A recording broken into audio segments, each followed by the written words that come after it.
On a sunlit afternoon in Minnesota, the Red Sox faced the Twins in the middle game of the series. The Sox losing Game 1 on a walk-off home run last night, so a quick rebound is needed to even the series.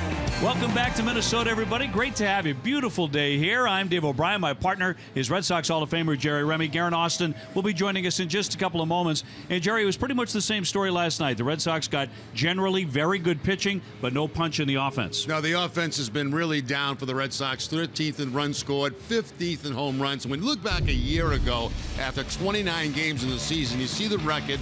Obviously better last year at 17-12. They hit 27 home runs to this point last year and 19 so far this year. But look at the run differential, 149 last season at this point after 29 games and 110. And I didn't want to go there, but David Ortiz, and I am going there, had 7 home runs last season. He was a guy that was a threat every single time he came to the plate to hit a home run. So, you know, David Ortiz is probably not walking back to that door, so somebody's going to have to take that spot. And they've got to start hitting home runs as a ball club. They've got to start having those big innings, those put-away innings, where everybody can relax, and it's just not happening for them right now. Numbers way down this year offensively compared to a year ago. Way down, and lacking those big innings that we saw so regularly a season ago when the Red Sox won the division. Big Poppy right in the middle of it. So when we come back, more on the lineup. Garen Austin will be talking about what John Farrell did today, really shaking up the lineup, a completely different look. Lots of moves today, trying to jumpstart the Red Sox offense in Minnesota.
Toyota's website for deals, buyatoyota.com. Digital Federal Credit Union, see what DCU can save you.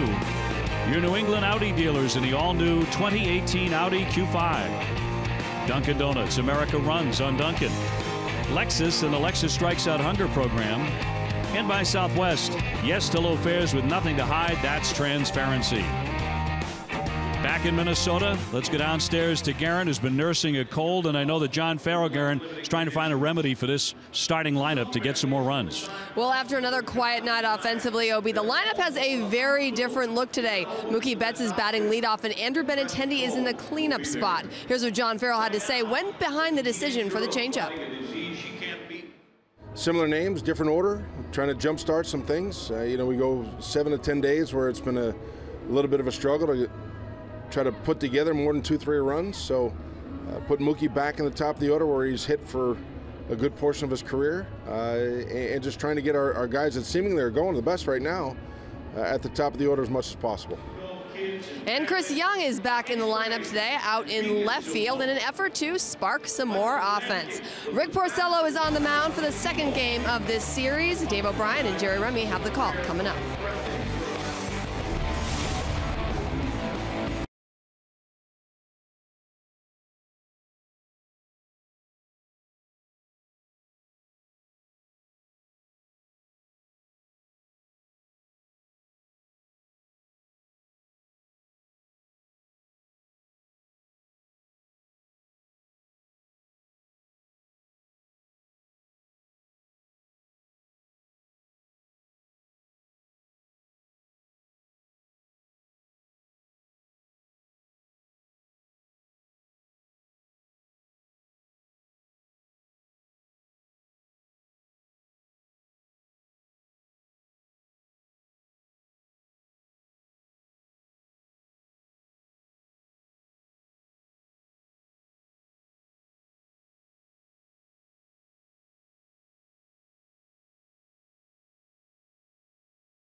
Sunrise Southwest. Yes to low fares with nothing to hide. That's transparency. Well, we'll see how the new look lineup works here this afternoon. The Red Sox in dire need of runs and road wins too. Here at Target Field in Minneapolis. Temperatures in the lower 60s today. Nothing but sunshine. The Sox are 4-7 away from Fenway Park, so that has to change. The Red Sox looking for home runs. Some pop in that lineup with Mookie Betts going to lead things off here in just a couple of moments. Red Sox losing a heartbreaker last night after rallying to tie the game at 3 on a Chris Young hit. They lost it on a walk-off home run from Joe Mauer. The Yankees and the Orioles both won their games. Yankees winning in dramatic fashion. They won it on a 3-run homer in the 9th inning. And the Orioles won their ball game as well. So Red Sox right now in 3rd place. Trying to get on the winning side of things today here against the Twins. 3 games here against Minnesota. Then an off day on Monday. Red Sox will have that in Milwaukee. And then open a 3-game series against the Brewers there. That'll be inside Miller Park. Hanley all smiles. That's a good sign. And Ramirez with 5 home runs. He's batting 5th in the lineup today. Jerry, we'll see how this works today. John Farrell's got to be a little bit of a mad scientist. Yeah, we talked in the View from the Booth about after the game last night. Gary DeSaucina sat around and they talked about different lineups. They had to switch things up because things just were not working. So this is what they came up with, and they have moved a number of guys in the top 5 spots in the lineup today. Let's give you a look at that lineup. It's brought to you by Toyota's website for deals, buyatoyota.com. So it will be Mookie Betts for the first time this season leading off. Dustin Pedroia out of the 2 spot. Xander Bogaerts just the 2nd time this year he's batting 3rd. Andrew Benintendi cleaning up for the first time. Then Hanley Ramirez, the DH. Mitch Moreland at first. Chris Young, who had the big hit last night, gets right back in there tonight. He's in left. Sandy Leon doing the catching, batting 8th. And Josh Rutledge at 3rd base again and hitting 9th. He'll be facing the right-hander Nick Tepesch, his first major league start of this year. He last appeared in a big league game with the Dodgers last June, so there's been some time. The Twins are the best defensive team so far in the American League. 8 errors in 27 games. Miguel Sano will be at 3rd base. Jorge Polanco, the shortstop. Eduardo Escobar at 2nd. And Kenneth Vargas, the first baseman. Left to right, Eddie Rosario, Max Kepler, and Robbie Grossman. And Jason Castro doing the catching for Tepesch. Here are the umpires now, brought to you by Toyota's website for deals, buyatoyota.com. Brian Gorman has the plate. He is the crew chief. Dan Iasagna at first base, Mike DeMuro at 2nd, and Trip Gibson, the umpire, 3rd. We're available. This telecast can be heard in Spanish by selecting the SAP button on your TV remote. SAP presented by Toyota. Visit compra2toyota.com to see Toyota deals not seen on TV. Buenas tardes, amigos. Gorgeous day, 64 degrees, mostly sunny, bit of a breeze. Perfect day for baseball here in Minneapolis. Red Sox trying to get rolling right now. 1 game over 500 at 15-14. And Mookie Betts to lead it off here in game 2. And the first one of the day is strike 1, and we're underway. How about last night's walk-off home run by Joe Mauer, the first of his career, and he's been playing for 14 years. Yeah, took an outside fastball, a high outside fastball from Matt Barnes, and took it to the opposite field for the home run. They got mobbed at home plate, the 1-1. There's the home run from last night. You see the location of the pitch is going to be up and away from Mauer, but he likes to go to the opposite field in the air, and that time had enough distance to get it over the fence for the game winner. Sano picked him up like he was a rag doll. He's 225 pounds. Sano's about 270. Quite a celebration, but a tough loss for the Red Sox, who had to rally, really scrap for those couple of runs to tie the game at 3. And the 2-2 outside as Mookie works it full. Let's see if this brings Mookie back into his comfort zone, back in that leadoff spot for the Red Sox. Career as a leadoff man over 300. But he waves and misses for strike 3, so one man gone. That's only the 9th time this year that Betts has struck out. He gets him with a fastball that time. A little bit away from Betts, as they want to pick up that outside corner, and Mookie on top of that fastball that time. It's one of the oddities of the struggling Red Sox offense as Pedroia steps in. You know, a very respectable batting average. A lot of people don't put a lot of weight in that anymore, but 266 as a team, which is 3rd best in the American League. Red Sox don't strike out. Toughest team to strike out in Major League Baseball. And 2nd in hits, but 13th in runs. And of course, you have to say it, a paltry 19 home runs.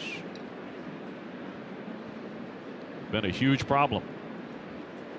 Dustin Pedroia a couple of nights ago hit his first. He's at 277. Bogart's on deck. And again, Jackie Bradley out of the lineup. Jackie really scuffling with the bat, hitting 175. The 3-0. And ball 4, so Pedroia got nothing to swing at. And he is quickly on with 1 away. Yeah, you look at this lineup today against Tempest. The only guy that's faced him is Chris Young, and Young is 1 for 3 against him. This is the first time around for everybody else. Easy walk that time right there for Pedroia.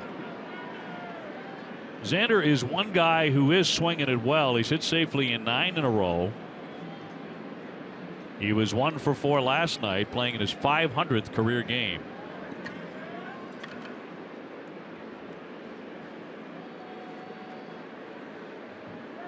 Tepesh out of Kansas City. And in there for a call strike. He has made 43 major league appearances, 40 starts. His record is unimpressive. 9-18, an ERA up around 5. Yeah, his stuff is just very, very average.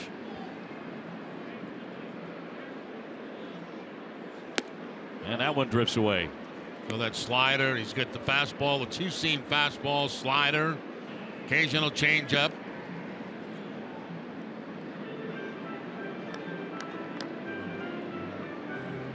Quickly, some words from Polanco, the shortstop, to get him back on track and throwing strikes. Look, hit me a ground ball, we'll turn over a double play.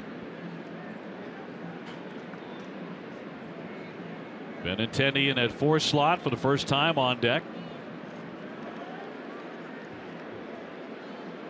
And Pedroia leading at first base with 1 out.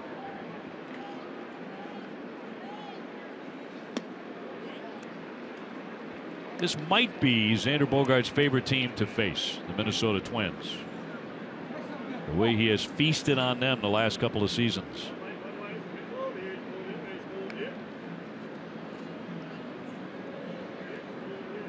He had a good series against Baltimore, went 6 for 15, scored 4 runs. He jumps back and it's in tight. Yeah, Red Sox have to be very patient right now, especially early, because it's been 16 days since Tepesh has pitched in a game, so he might be a little bit off target here early.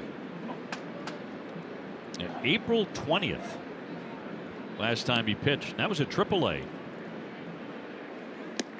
And that's a strike. Xander trying to steal one there by jumping away, but that ball had plenty of the plate. Tepesh has gone to a 3-ball count or walked a hitter each of the first 3 men. See if they send Pedroia here on the 3-2 count. He goes. Swing and a miss. There's the throw down to second, a tag, and he got past it. And he dives in safely. So a stolen base for Pedroia on the strikeout of Bogaerts. Now watch the position of Escobar, who's covering second base. He's way out in front of the bag. See him going to cover now, because the throw's going to be off target. He's going to come way in front of the bag, and that opens up the bag for Pedroia to slide around the tag. Now the ideal situation for middle infield is straddle the bag. That's how the ball gets there quickly. Just apply the tag. Try not to creep up in front of it, but he had no choice that time because the ball was just taking off on him. So he's moved up to 6th all time with that stolen base for the Red Sox, his first of the season. Pedroia always very cagey when it comes to slides around home plate and the bags. Blocked there by Castro. Ball one on Benintendi, hitting .309, 4 homers, 16 driven in. Last night a home run. He blasted one to dead away center field. He went 2 for 5, so John Farrell likes the way he's swinging the bat. Even though he's just 22 years old, the rookie is cleaning up today. Across for a strike. You know, we saw this last night. Grossman in right field right now, very, very shallow. And especially with a guy like Benintendi at the plate. He must have tremendous confidence on going back on the baseball.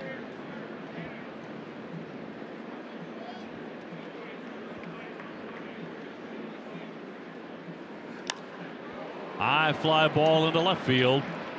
Rosario coming in on it to retire the side, so the Red Sox do not score despite getting a man to second base.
Twins coming up for the first time against Rick Porcello. Here's the lineup brought to you by your New England Chevy dealers. Grossman leads it off, then Joe Mauer.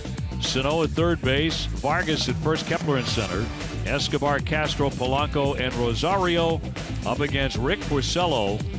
1-4, but he's pitched a lot better than that, trying to snap a 4-game losing skid. And that matches his loss total from all of his Cy Young year last season.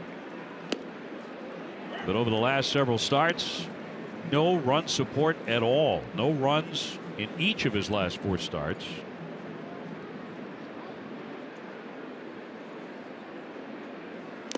And a foul tip by Grossman. 2 good sinking fastballs to stop the game off for Porcello. Rick's ERA, in fact, his last 3 games, 1.83. And yet 3 losses. A little bit high there for ball.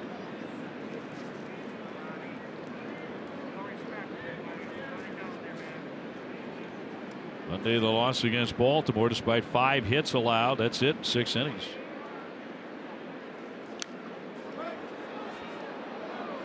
Red Sox in the shift with 2 strikes. They move Rutledge over to the second base side. Of course, Pedroia back on the grass with Grossman at the plate.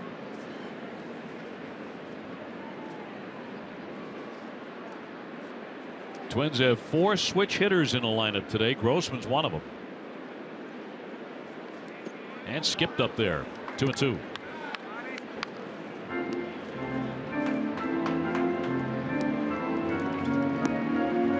Mauer, the hero, still incredibly popular here. Born and raised right here in the Twin Cities.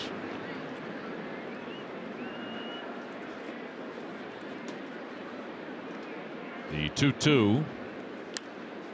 Little looper and a foul ball. No one will get to this one. That's the pitch that Porcello likes against left-handed hitters. That two-seam fastball that he starts off inside and tries to pick up the inside corner, but that time fouled off by Grossman.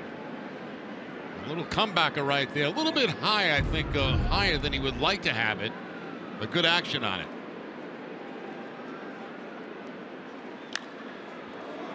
Fly to left and hangs up for Young. Looking up into the sun. One away. The Red Sox defense is brought to you by Southwest Airlines. They outlast the American League with 26 errors in 29 games.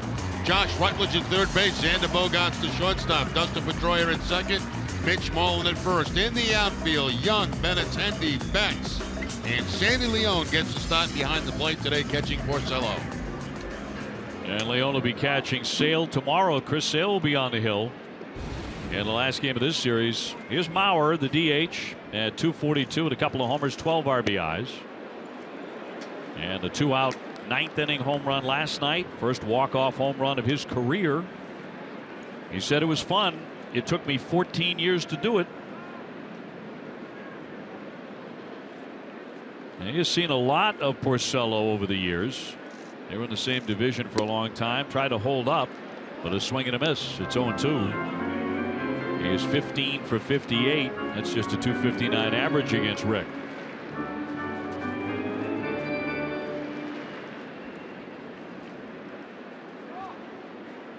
And the 0-2 inside. We talked about it a little bit last night. Ironically, before his home run, but never been a big power guy, and his numbers have been sliding the last few years, really across the board. Not the hitter he once was, but he had their two biggest hits last night. Yeah, he did, and he got the really the spark going for the Minnesota Twins, and of course had the fireworks going after the last home run. Three-time batting champ.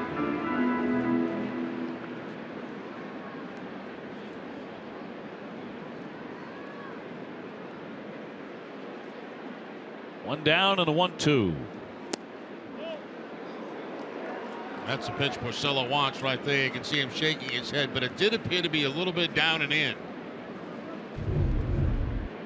That's a pitch that a lot of times Porcello will get, that two-seam fastball coming back on the corner, but that one just off the inside corner. Trying to put away Mauer here, and does with a swing and a miss. That was nasty to fan Joe Mauer. Yeah, slider right there by Porcello. Gets him down and in. It's really, I call it a blind spot for a left-handed hitter. When you get that ball down around that back ankle, you see it very, very well coming in. Then the slide comes and it's gone. You can't see it at all. Now big Miguel Sano, the third baseman, 312. He's homered 8 times with 28 RBIs. Man, does he put on a show in batting practice.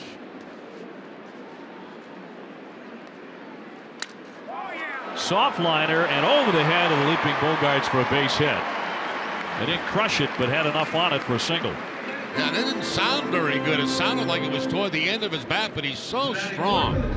Able to muscle that ball over the head of Bogaerts. Slider right there, and it was toward the end of the bat, but picks up the 2-out base hit. Bogaerts trying to time that leap. He does time it perfectly. It's just too high for him.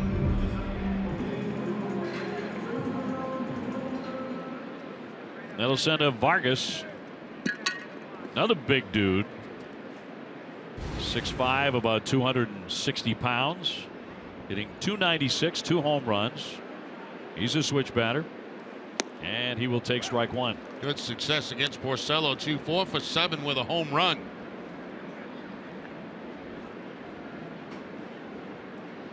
No score in the first inning. Nothing but sunshine today here in Minnesota.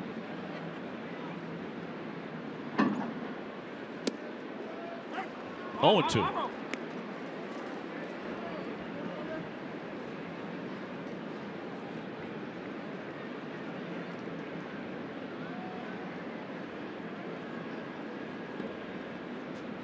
Kepler on deck. Porcello looking for a second K here in the first inning.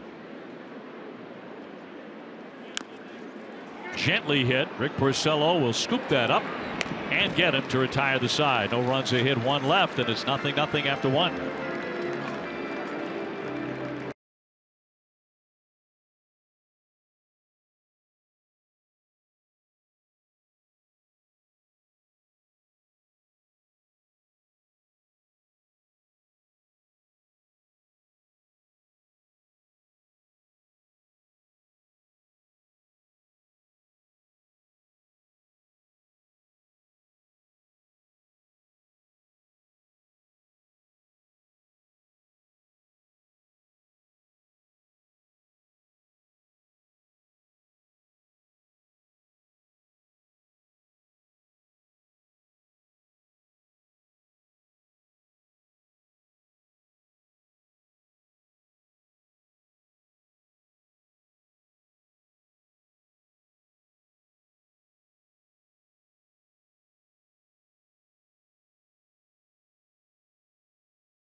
Crisp Coors Light during his 11-game on-base streak. Hanley Ramirez is hitting .333 with 5 home runs. And steps in to lead off the second inning. He'll be followed by Moreland and Young. Hanley overall at .260. Facing the right-hander Nick Tepesch. His first start at the big league level this year. Paul Molitor says he's hoping for 5 innings from him. Yeah, we mentioned the layoff, 16 days since he last pitched.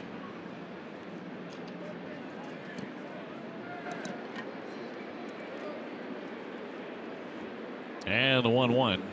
I think when a manager uses that phrase, hoping, it says everything it needs to say. Yeah. How about trying, he's going to give me 5 innings today. Yeah. I'm hoping for 5. A 2-1 fouled back to the net. Jerry, I'm betting it all today. 143rd running of the Kentucky Derby. Betting it all on Always Dreaming, the favorite. Always Dreaming. Yes. What are the odds on Always Dreaming? Do you know? In my case, if I'm betting it all, they're not good, but he is the favorite. So we shall see. I have no. I didn't know today was a Kentucky Derby. Today at like 6:45, something like that. Oh, good. We'll be at dinner. That's Eastern time. Yeah. A 2-2. Full count on Hanley. That's where everybody goes and they wear their fancy hats and all the. I mean, they're just decked out. Those hats are. Some of them are just gruesome. Yeah.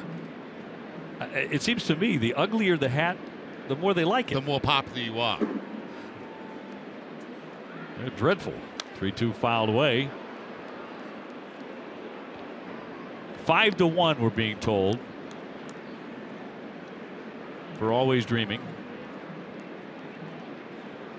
Betting it all, the whole ranch.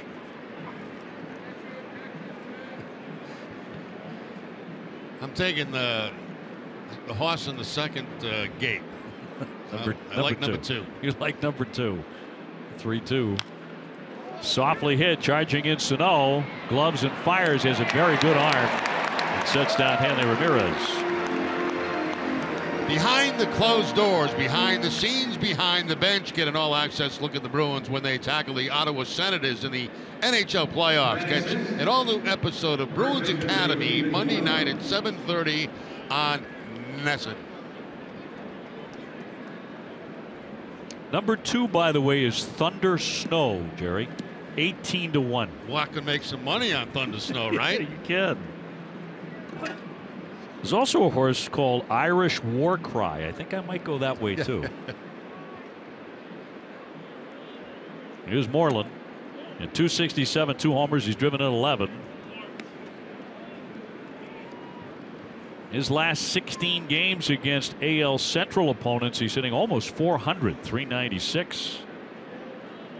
We'll see if that gets him going today. Facing these Twins, and he'll take inside. That's one on the list. I'd kind of like to get to a Kentucky Derby at some point, you know, to see it in person. You'd like to do that? Yeah, you know, you have a running list, you know, bucket list of stuff you'd like to do in sports. It's not on my list. Yeah, it's in there for a strike. 2-1. Like maybe the Masters. Would you like to see a Masters in person? Nope. No, you wouldn't. No. There's not really much in life, Dave, that I'd like to see. I want to see some runs put on the board here by the Red Sox. You're not asking for much. No. Fly to center field, pretty well hit. Kepler, though, with room, just about to the warning track there to make the play. 2 down. Tonight, after game coverage on NESN Sports Today, a Kentucky Derby recap and a preview of Game 4 of the Celtics and the Wizards playoff series. NESN Sports Today, presented by People's United Bank. How about like a Patriots Super Bowl in person? I'd rather see it on TV, to be quite frank. I mean, I'm an absolutely crazy Patriots fan. It starts on Wednesday, and I just can't wait till Sunday, whenever they're playing. But no, I much prefer it on television. I don't know why. I've been to one game live. Had great seats, terrific seats, great atmosphere, but I just enjoy watching it on TV. With nobody else around. I like to be by myself. Completely alone? Completely alone. I mean, I don't want anybody in the room. You don't want anybody talking to you? No, I'm just right into the game. Don't touch the remote. Leave that alone. I have these superstitions too about where I put the remote, how things are going in the game, when to switch it, where to put it. What were you doing when it was 28-3? I was moving things all over the house. You're moving furniture. Moving the fridge. Well, there's a rocket. High and deep to left center field. Back it goes. And kiss that goodbye. Chris Young paying immediate dividends. Well, his last couple of at-bats certainly have, going back to last night. And the Red Sox take a 1-0 lead. Yeah, well, one of the moves already pays off for John Farrell. Getting Chris Young in the lineup, swinging the bat well. He did last night. And Cox on what we've been talking about, a home run for the Red Sox. Single job, solo shot, but still, Red Sox to jump on the board with the 1-0 lead. I believe it's a slider. Yeah, it's been a lot of sliders so far. And that one stayed up in the zone. It was away, but hooked by Young. And for every Red Sox home run this season, Speedway donates $500 to Boston Children's Hospital. As Sandy Leon gets in and he takes a ball. Stop by your local Speedway, quench your thirst with a refreshing fountain soda or Speedy Freeze any size, just 69 cents. So his last 2 swings, he's driven in 3 runs, last 2 at bats. That one hit sharply, and a base hit for Sandy Leon off into center field. Now the bottom part of the lineup doing a little damage here. Young, the 7 hitter, Leon, the 8th hitter with the base hit. So after a couple of quick outs to Ramirez and Moreland, the home run, and that was singled by Leon, who desperately needs it. Came into the game at 196. So he is on back-to-back hits. The tail of the tape, by the way, on the Young home run was 424 feet. So he got it all. Here's Rutledge now. Josh getting a chance to play a lot. He's hit safely in 3 in a row. Rockhold to Portland today, trying to make his way back from the vertigo.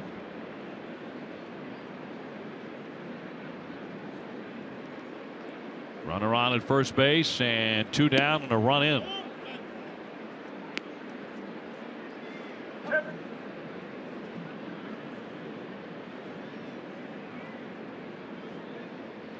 Rutledge, in fact, with multiple hits each of his last couple of games.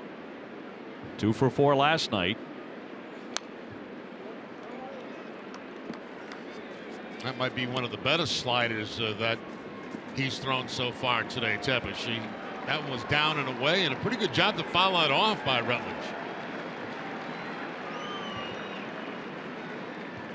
Tepesh broke in with Texas in 2013, released. Signed with the Dodgers, was released. Signed with Oakland, designated for assignment. Just got a piece of that one to stay in. Yeah, that time he goes with the curveball. A little different look that time, and again fouling it off. Barely fouling it off was Rutledge. And mostly sliders. This time he goes to a curveball over the top.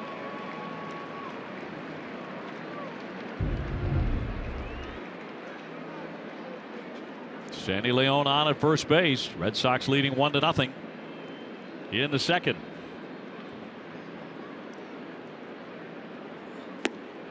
Two and two. What a pitcher's duel tomorrow. On a Sunday afternoon here, weather's supposed to be great again. Chris Sale against Irvin Santana. The number 1 and the number 2 ERAs in the American League. Santana 0.66. The shortstop, Polanco, in, and he bobbles it, and he's not going to get an out. He'll commit an error.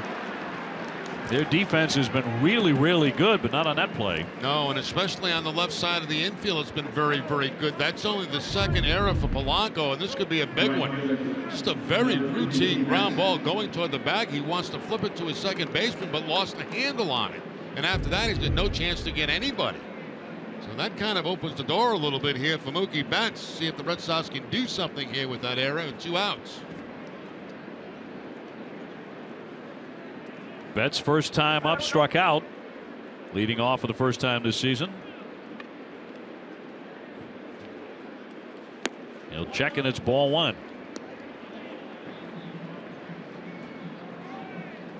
Mookie with a 4-game hitting streak. And a double last night.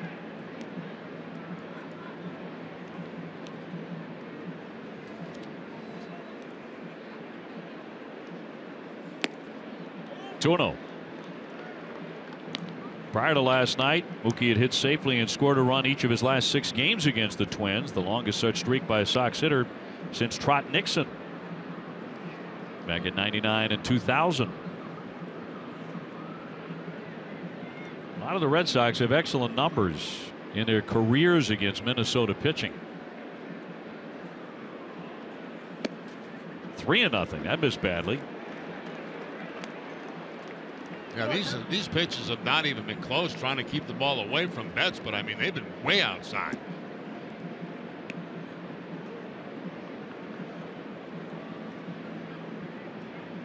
Pedroia, the on-deck hitter. Leon at second, Rutledge at first. In there for a strike.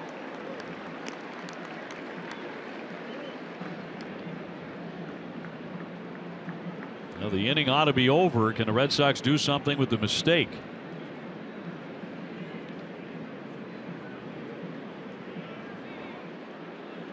And Tepesh with a 3-1. And he walks him, and that'll load him up for Dustin Pedroia. Time for our unlimited baseball break, brought to you by T-Mobile. We talked about this good Minnesota defense, at least until that error, which was their 9th. And tied with the Marlins and Kansas City for the fewest in Major League Baseball. And Neil Allen, their pitching coach, out for a consultation. The commissioner of baseball, Rob Manfred, was here yesterday, and yeah, he talked a lot about the Red Sox and the Orioles, but he was asked a lot of questions about speeding up play And one of the things that he centered on, he said a real focus is catcher visits, maybe limiting those. Limiting visits to the mound? Yes. Yeah, that's not a bad idea, and especially times where the manager goes out, just the pitching coach, to kill time to get somebody ready in the bullpen, those kind of things. There's been an awful lot of meetings between catches and pitches. It just seems like it goes on and on and on. I think it's probably a good idea if you limit it, maybe two an inning, or that might be, it might be worth it. Yep, and that's the next big focus, I think. According to the commissioner, well, they're filled up for Dustin Pedroia, who walked on 4 straight pitches. First time up.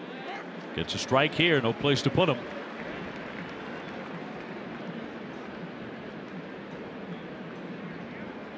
We talked about it last night. He just has off the charts numbers against Minnesota. Maybe his favorite all-time team to face. He has a 4-game hitting streak. Drilled toward the alley. That's into the gap. No one will get this all the way to the wall. Leone is in. Rutledge is in. Here comes Mookie Betts. He is in to score. A 3-run bases loaded double by Pedroia. Well, the Red Sox do make the error hurt. They should have been out of this inning, but Polanco could not get the force out. And then the walk to Betts, Pedroia, the line shot. Looked like a changeup at 84 miles an hour that time. Didn't do much at all. And Pedroia finds that gap in left center field and cleans the bases. These are the kind of innings the Red Sox want to have. Multiple run innings. Take a little pressure off everybody. His 3rd double of the season to make it 4-0. Xander Bogaerts the batter. RBIs 9, 10, and 11 for Pedroia.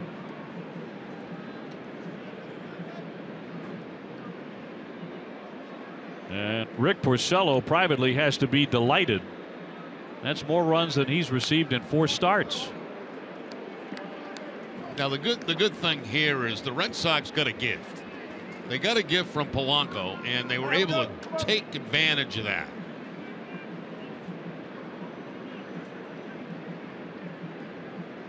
And finally some breathing room for the reigning Cy Young Award winner. Polanco with a big boot. Should have ended the inning. Base hit right field, sharply hit. Pedroia to third. He'll stop there as Grossman fires.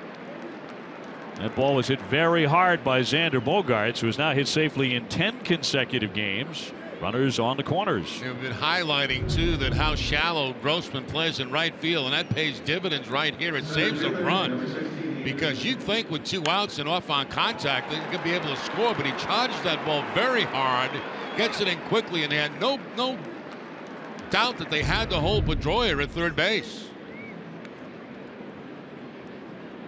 Benintendi becomes the 9th man to hit here in the 2nd inning. Red Sox ahead 4-0. He flied to left his first time up. Red Sox leaning on Tepesh right away here, and he deals low ball 1.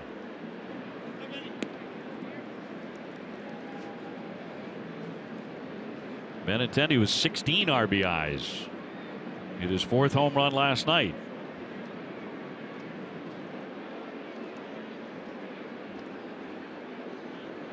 His last 21 games, he's hitting .345 as he takes outside, and it's 2-0.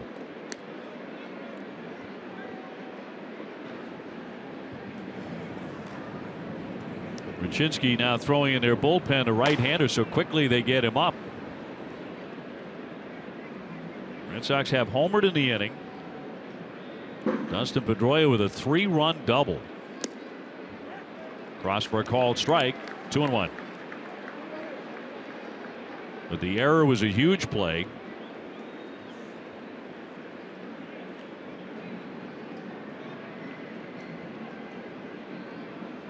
First and third, and 2 down.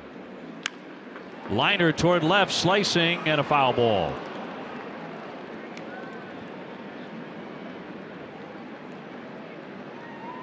So I like that. 2-2. Yeah, I like that. She had to put everything down. I don't know what she put down there, but she had to put something down and then go into the jump. Oh, his sunglasses.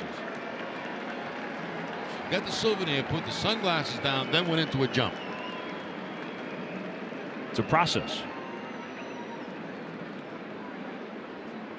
I've lost so many pairs of sunglasses, just by sitting on them. There's a base hit. No chance for Sano to grab that one. In comes Pedroia. He scores. Bogarts, he's around third. Here's the throw to the plate. Won't get him. Down to third. Safe. 2 more in for the Red Sox on top, 6-0.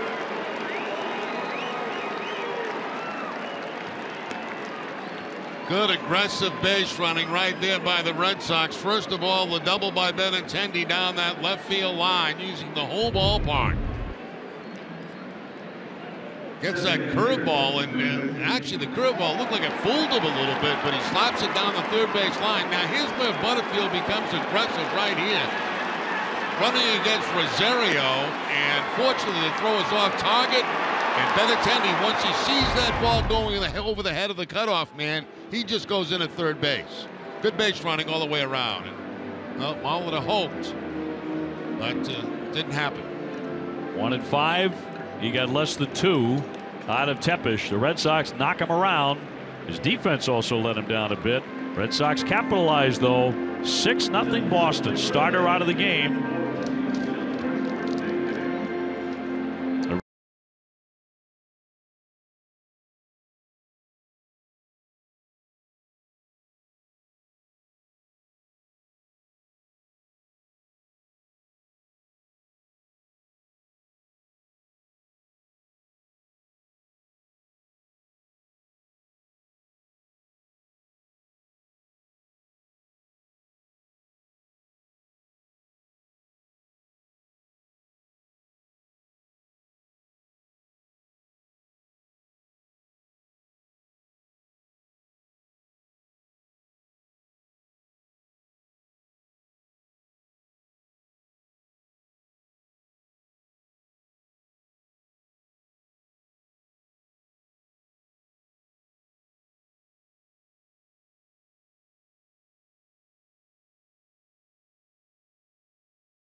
At the Beth Israel Deaconess Medical Center, the first aid station at Fenway. That's behind Section 12 in the lower concourse. Beth Israel Deaconess Medical Center, the official hospital of the Red Sox. Visit bidmc.org. Polanco, the key error. So the Red Sox have scored 6 times, and only one of those is earned. They're doing all this damage with 2 down. That's when Young hit the home run. And we also talked about the top of the batting order being changed. You got Betts on once today with a walk. You got Pedroia on twice, a walk and a double, 3 RBIs. Bogarts has got a single. Benintendi's got a double with 2 RBIs. So far, so good for the top of the lineup. John Farrell shaking things up today and already has 6 runs on the board. And for Red Sox fans throughout Red Sox Nation, is that ever a sight for sore eyes to have a big number like that up? So Hanley Ramirez will step up with Benintendi at third base. Double for him, third on the throw. And a chance to add on here. Hanley 0 for 1 with a tapper to third. Raczynski, the right-hander, just called up from the minor leagues.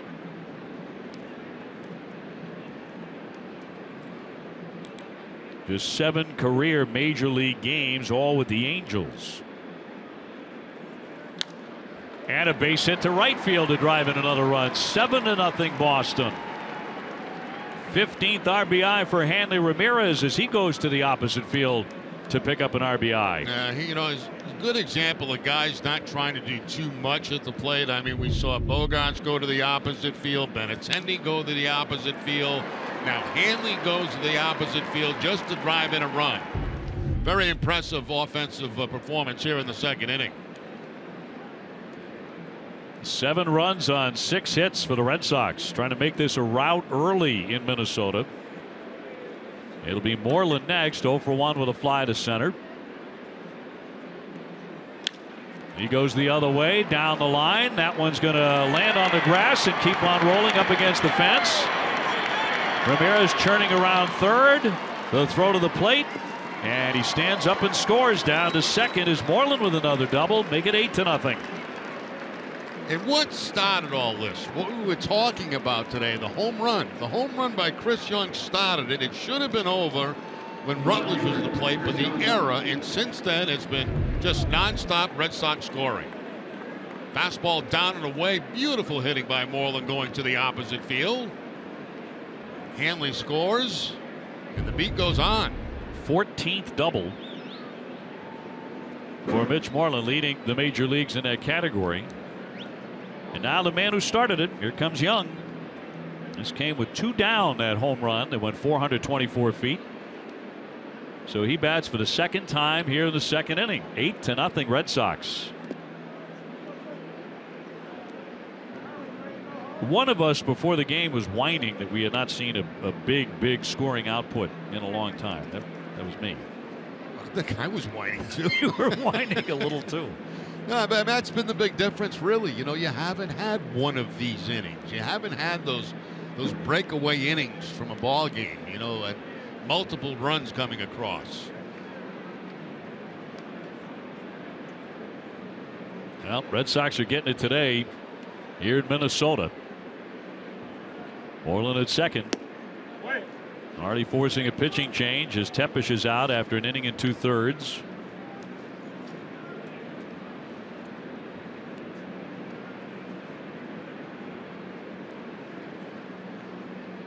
So after a run of no runs, Rick Porcello gets 8 right away to work with.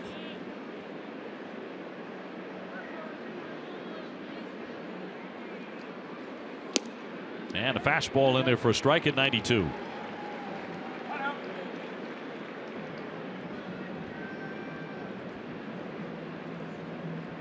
For Chris Young in this inning, his first home run of the season.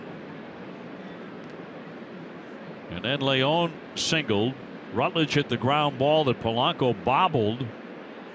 He was looking for a force out that would have retired the side. Then Betts walked. Bases were loaded. Pedroia socked the 3-run double to open it up. Yeah, well, look at the home run by Young. It's a breaking ball that's away, but he hooks the ball, and he hooks it right out of the ballpark. Pick up his first home run of the season. Ball on the outside part of the plate to Young is like a ball down the middle to most people because he's got a hook swing. The 2-2. Pop foul back out of play.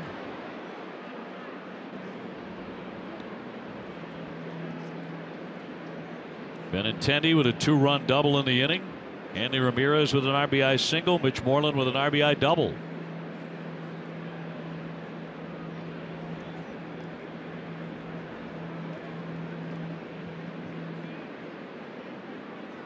Leon on deck.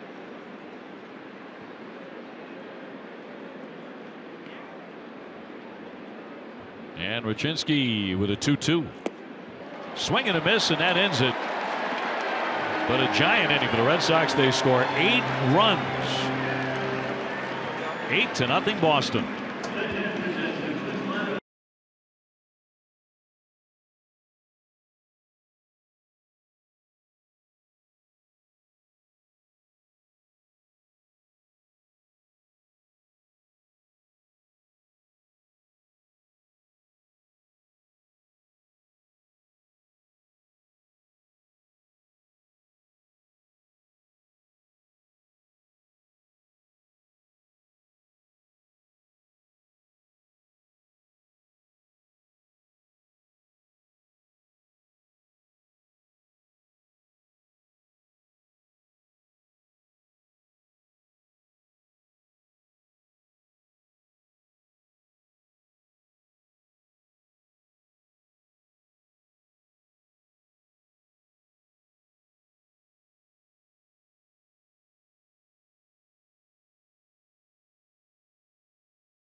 Classic is headed to 2-day family-friendly food festival. Introducing Crave, Rhode Island, June 15 and 16 at the Dunkin' Donuts Center in Providence. For tickets and more information, visit CVSHealthCharityClassic.com. Red Sox with their biggest single inning of 2017, piling up 8 runs in support of Rick Porcello. Here in the bottom half of the second inning, Minnesota comes up down 8. Kepler, Escobar, and Castro. As Porcello looks to snap a 4-game skid. 1-2 the count on Kepler.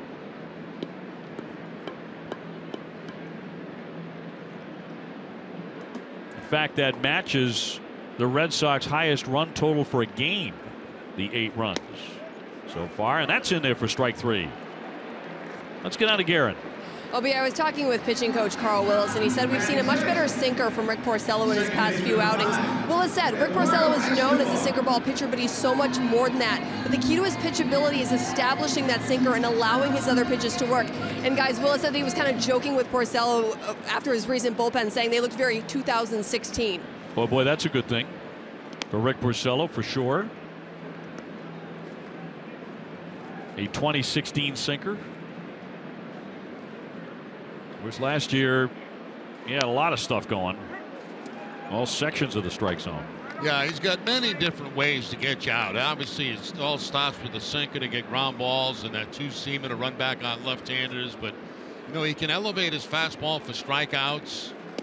He's got the slider. He's got the curve. There's just a 4-seamer that he throws right by for the second strikeout of the inning. That was quick work of Escobar right there. Those are the fastball away. It's supposed to be away, but it ends up really pretty much down the middle of the plate. And a no contact swing by Escobar.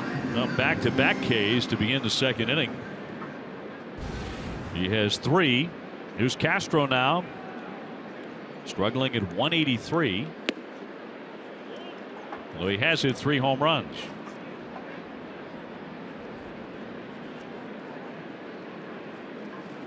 And Polanco, the man who made that key error, on deck. Slap to right field. That'll be a base hit. That's trying to cut it off and keep him to 1. And he will do that as he fires into second base, and Castro content with a single. Tonight on the season finale of Bruins Academy, learn more about new Bruins head coach Bruce Cassidy. Joe Morrow answers kids' questions, and we get an inside look at the Boston Police and Boston Fire Department hockey game. It's all new on Bruins Academy tonight at 6 on NESN. Castro on with a 2-out single to send up Polanco, switch hitter, 242 with a home run. Second hit of the day for the Twins. That base hit by Castro.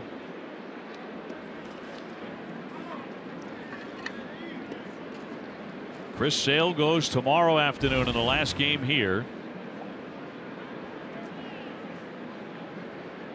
against Irvin Santana.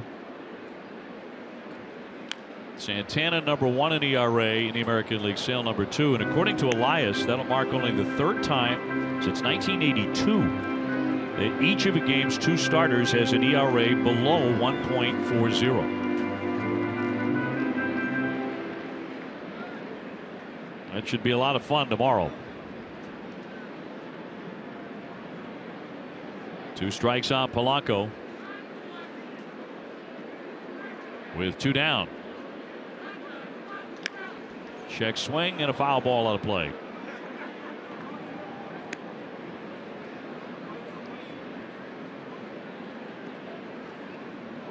That was kind of a self-defense swing right there by Polanco.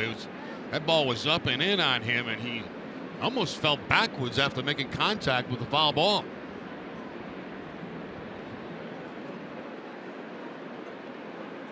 Now Porcello can strike him out. He'll strike out 3 men in this inning, and 4 so far. He spoiled that one, still 0-2. On the topic of Chris Sale, Pedro Martinez just comes to mind. It was 17 years ago today that Pedro struck out 17 Devil Rays in a complete game effort and lost 1-0 to Steve Traxel. 17 Ks, matched his career high.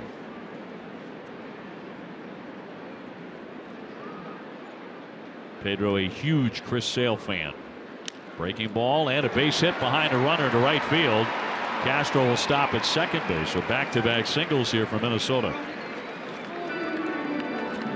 Now Polanco gets the curveball that time from Porcello, able to take it in that hole between first and second. It had been all fastballs prior to this pitch, but that time he goes for the curveball, and there's the clean base hit into right field. I'm trying to think. I'm wondering if that Pedro game was the game that Gerald Williams, I believe, charged the mound. Remember that. And then Pedro just struck out a bunch of Rays after that. And I'm just wondering if that was the particular game that you were just talking about. Going to dig a little deeper on that. See if it was that exact game. Back when they were the Devil Rays. Yeah, he charged the mound on Pedro. They get into a.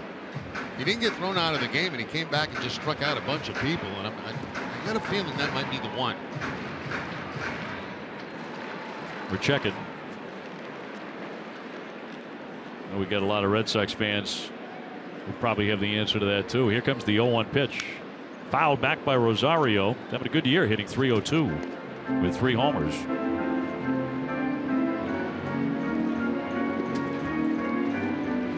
First and second here for the Twins. Red Sox up 8-0. Exploding in the top of this inning.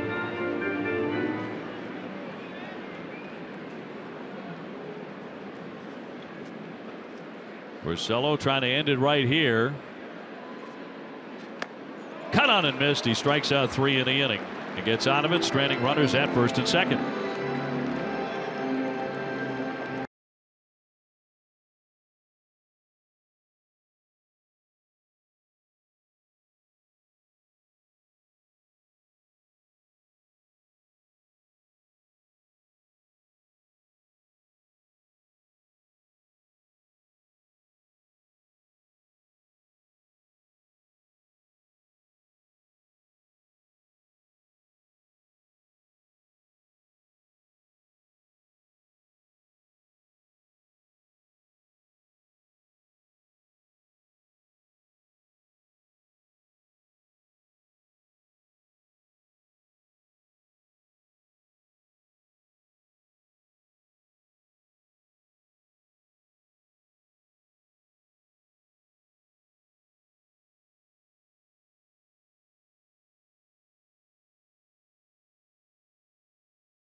Back in Minnesota, and ball 1 to Sandy Leon, who has singled and scored a run. One of the 8 runs in the second inning for the Red Sox. On top 8-zip. It was the most in an inning since September 5 of 2015. The Red Sox got 8 in the bottom of the 4th inning against the Phillies.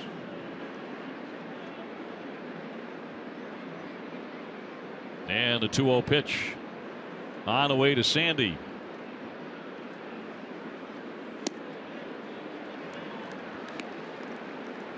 Seems to like it here at Target Field. He is 7 for 9 here in his career.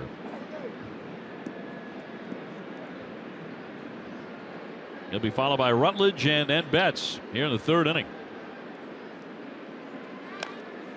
And a swinging bunt. Rucinski will handle that. Low throw, but a good dig there by Vargas to save an error. And Leon is retired. Ace Ticket is Boston's trusted source for Red Sox tickets, bleachers, and box seats. Ace has the lowest prices to all the games, backed with a 200% guarantee. Visit aceticket.com now or call 1-800-MY-SEATS. You know, we here at NESN are on the cutting edge of technology. I mean, you know, every year we try to improve our broadcasts and add different wrinkles to it. And, you know, last year we started this camera that shoots us up close in the booth. And, you know, I don't particularly care for the shot because it's like it's right in the grill. You know, you just. It's right there usually. It's right there. But I mean, to see how this put together is really incredible, the way they do it. You know, this technology they're using today. You're right. It really is cutting edge stuff. It really is. And, you know, when you look at our camera, if you can see our camera right now, it's in a big barrel of trash. This is the camera that shoots us. And here's like this white wires every place. And it's a big, there's water bottles in here. It's in a trash bucket. It's in a trash bucket.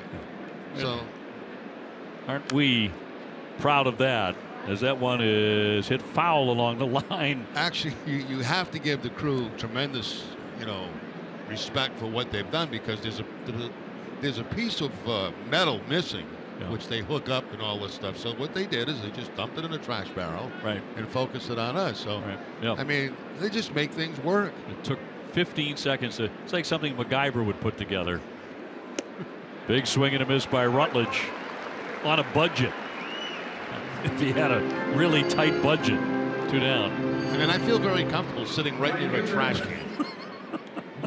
There's coffee cups in there. It's unbelievable. Someone's half-eaten ham sandwich and a very expensive camera. Very expensive. Shooting us. Why, I don't know, but nothing but the best. 2 down. Mookie Betts has struck out and taken ball 4. This is one of those businesses where you could say to anybody over dinner, you wouldn't believe the real thing, what really happens back there. Exactly. You had no idea what actually, just to get us on the air sometimes in a given city. Our crew does an amazing job. Mookie with a K and a walk, and a big walk it was as he came in to score in the 2nd inning. Base is empty. Red Sox coming off an 8-run 2nd.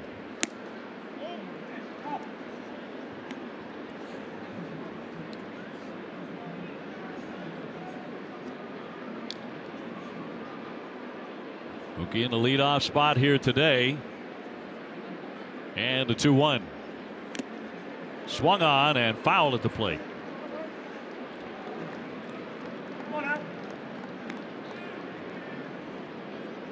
So 2-2. Pedroia with a 3-run double.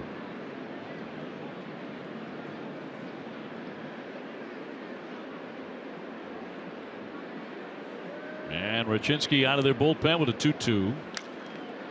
Lofted towards shallow right field. Escobar out. Grossman coming on. That's a very quiet 3rd inning after a real noisy 2nd.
Back for the last half of the third. Red Sox ahead.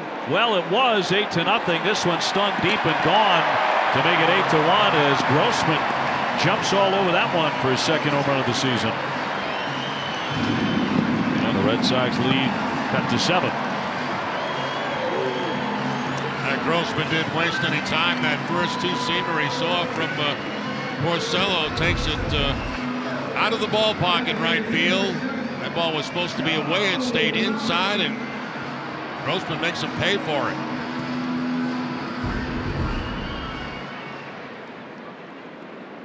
So the Twins on the board here in the third inning in front of Joe Mauer, who struck out in the first.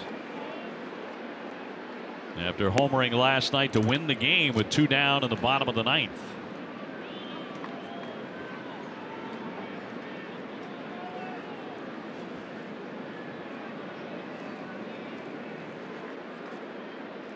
And the 0-1 will skip right by everybody.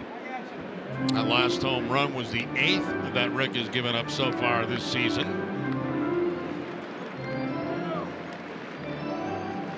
Tail of the tape, 406. Grossman with his second of the season. 1-1 to Mauer.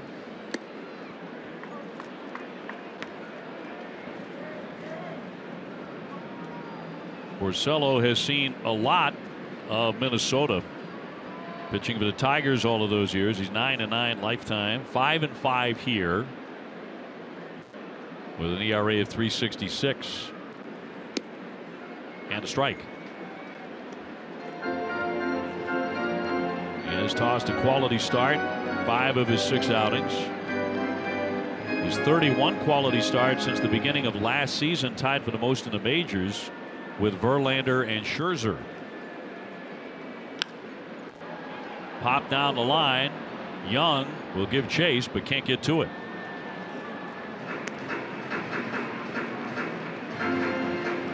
So 2-2 on the 3-time batting champ. Such an icon here. And of course, when he got married and had a family, he had twins. Legendary athlete.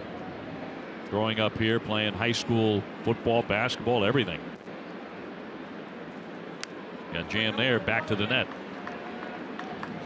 Couple of cut fastballs from Porcello. One fouled off down the third base line. That one actually jammed Mauer. Still able to foul it off.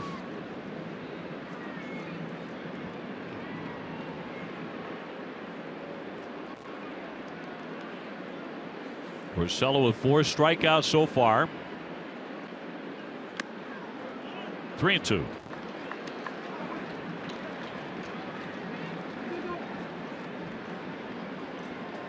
Sano on deck.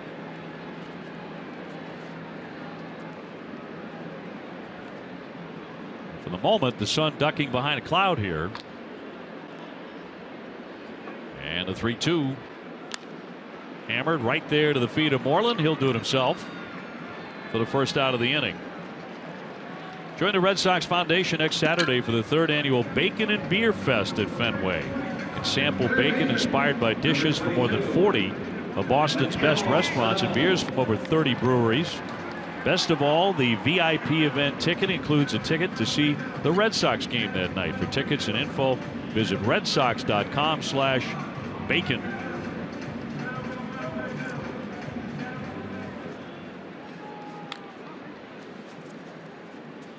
Sano with a first inning single, so he is 1 for 1.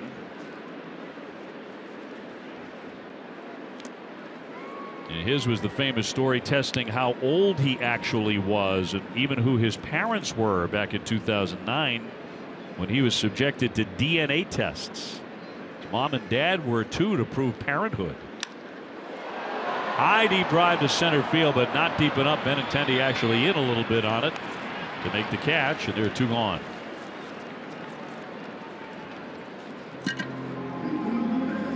And Vargas will be next. I believe that Sano is facing a suspension coming up, or he appealed a possible suspension. And I think that's supposed to be dealt with at the beginning of the week. That was an episode against, I believe, the Tigers. Yes. There's a little bit of a shove involved there after they had thrown one past him. Shoved the catcher McCann, who tried to get in the middle of it. We thought that maybe he wouldn't play a game in this series, or maybe more than one, but he appealed it and able to play. Vargas is 0 for 1. He is grounded to the pitcher. That one to the left side, picked off by Bogaerts, and it's a quick 1-2-3 after the home run by Grossman. Now 8-1 Red Sox.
Honoring the 07 Red Sox World Championship, game number 30. Red Sox beat these Twins 4-3.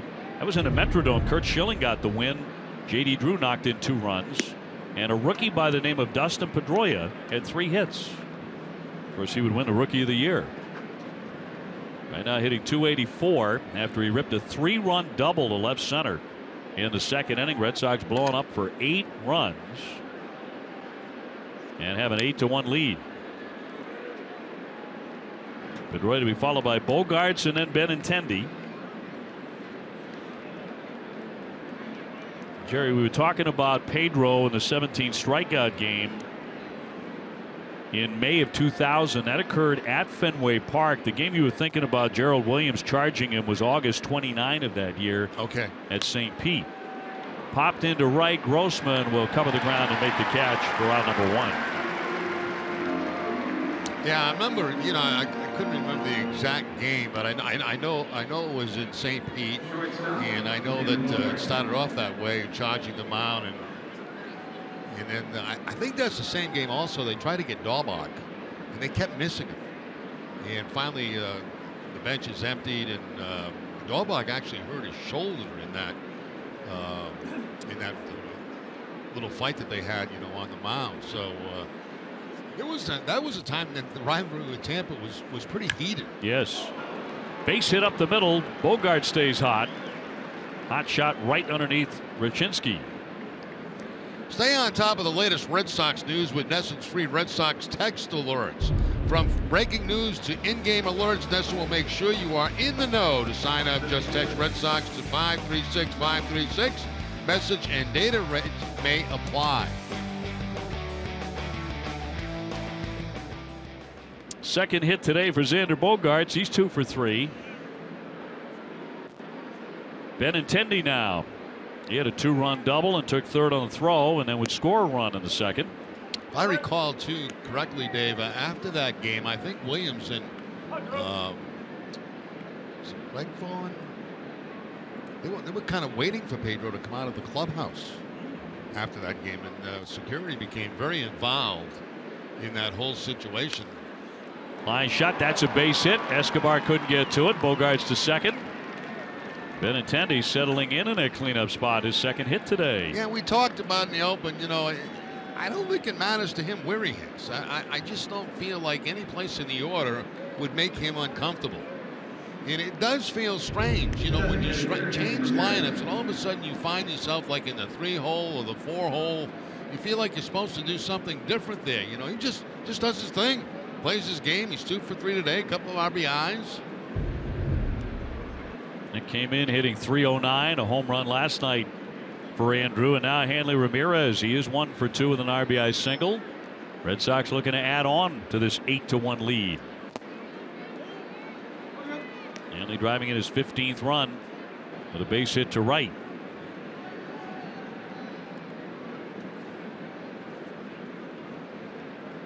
Tell you what, I was listening to Pedro the other day talking about what was going on in the Red Sox Orioles series. He's absolutely fascinating to listen to. Yeah, he is. Because everything he talks about, he was so capable of doing at the highest possible level. And he can articulate what was going through his mind at a given time, and the etiquette of baseball, how to do things properly. Yeah. Pedro was a 2-for-1 guy. And by 2 for 1, I meant if they got one of yours, he got 2 of theirs. And, there have been a number of those guys throughout the years that played 2 for 1. And certainly Pedro was one of them. He did it against the Yankees one day at Yankee Stadium. Got the first 2 guys he faced, Jeter, Soriano. Foul ball at the plate. 1-2. I think they both ended up going to the hospital to get x-rays in the same bus. I remember that. Moreland on deck. Sun shining again here in Minnesota, as on the Red Sox offense with 9 hits already.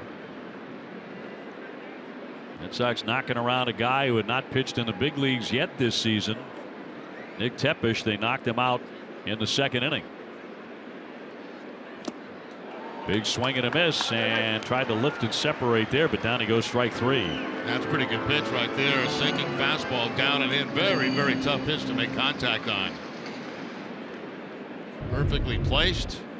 First baseman, Moreland. You see Hanley swinging right on top of that. That ball was inside and had a lot of movement, moving it more inside. So 2 down. Moreland steps in. He has an RBI double today. He has Bogarts at second, Benintendi at first. And strike 1.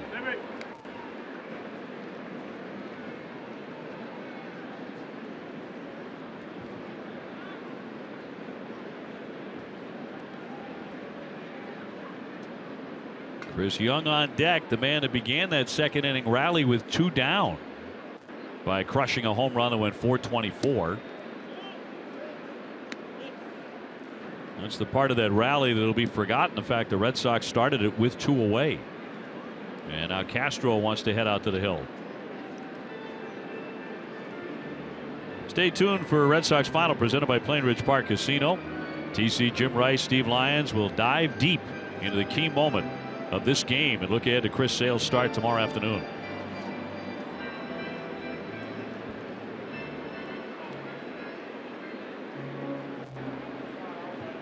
I wonder if baseball will crack down on catcher visits and limit those. That'll be another thing that everyone's going to have to keep track of. Seems there's something else every season, but that seems to be on the agenda. Cut and miss by Moreland. My opinion is that there have to be some, obviously, especially you got a man at second base, so you might want to change signs. You have to be able to visit the mound, but it seems like every time there's indecision, if somebody shakes somebody off, if they shake them off twice, they go out and decide what they want to throw, and I think a lot of those meetings seem to be unnecessary. I have a problem, and I always have, with pitches, visits from pitching coaches to pitchers, and I think if you asked a lot of pitchers if they were totally honest with you, they'd probably say, I don't want him out here. I really don't. I mean, it's like if you swing and miss in a pitch and you call out your hitting coach and say, what happened? What did I do wrong? Yeah. 0-2 check swing. The appeal, no swing. And I can't tell you the number of times that I'd go in from second base when the pitching coach would come out, and I mean the pitcher wanted absolutely nothing to do with the conversation. Nothing. And that's not to say they don't help and they don't have an idea, but the fact is that a lot of the pitchers get into a zone, and it's like they just want to do their thing. 2-2. Left that one downstairs. Was it Jim Palmer who gets credit for the story? Earl Weaver came out and he said, Earl, the only thing you know about pitching is you couldn't hit it. Yeah, those were hilarious visits because Jim's very tall, and he would stand at the top of the rubber, the very top of the rubber. And when Weaver would come out, he'd come up to about his thigh, and he's looking up, and they're yelling at each other, and it was hilarious to watch. One of the great relationships. 3-2. The runners will be on the move here with 2 down. Red Sox with an 8-1 lead here in the 4th inning.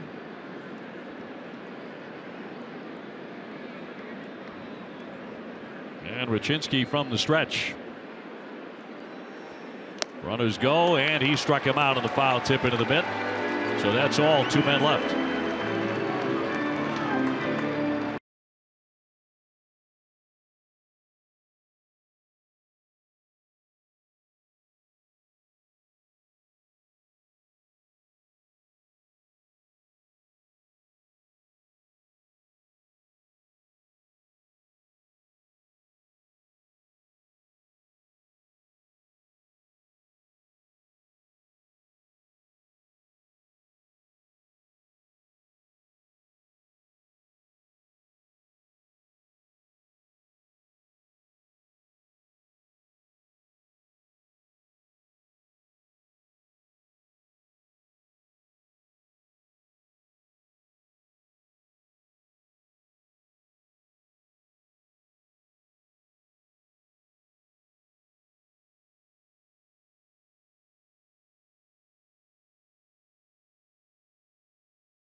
Last half of the 4th inning, 8-1 Red Sox, and Max Kepler, the leadoff man, he takes ball 1. Strikeout victim in the 2nd.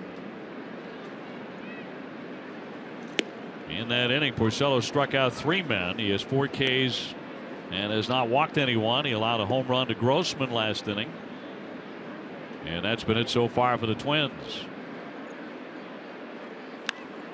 And a pop-up. Bogarts to the outfield, but coming on Young, fighting that sun to make the catch.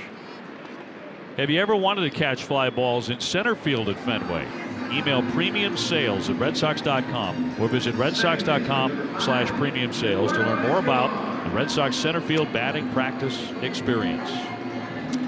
I got a chance, Dave. I want to wish Malia Cafaso a happy 16th birthday. Her birthday was on Thursday, and of course I was not working, so I'm a little bit late with that. But happy 16th, Malia. It's a big one. Up the middle, but so is Bogarts. The spin, the throw. Very smoothly done to get him for the 2nd out. Escobar retired. Yeah, very much under control, too, as Bogarts on that. Had a long way to go right up the middle and does a beautiful little spin around right here. totally under control with that. Had a chance to plant that back leg and get something on the throw to get the out. Nice play by Xander. 16, that big one, because you can get that driver's license. Yeah. It's hard to believe. Freedom. Here's Castro. He singled his first time. And he flares that one foul. 8 runs on 9 hits for the Red Sox, including a home run by Chris Young. Minnesota 1 run 4 hits against Rick Porcello, trying for his second win. And runs to work with. He jumps in front of Castro 0-2. Now the focus, for a guy like Porcello, just make believe this is a 1-run game. You just can't sit up there and say, I got a cushion for 7 runs in the ball game. No, you got to make believe it's a 1-run ball game. You're pitching with a lead, 1-0. 0-2.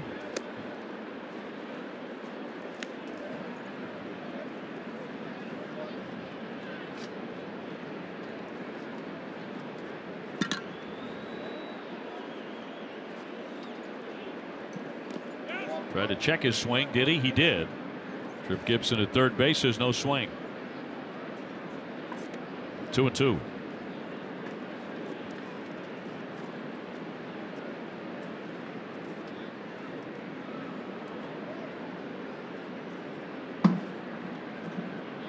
Castro, a finalist for the American League Gold Glove as a catcher a couple of years ago. Very good defender. He was an all-star a few years ago. And a big signing from Minnesota. Not a franchise that doles out big contracts very often.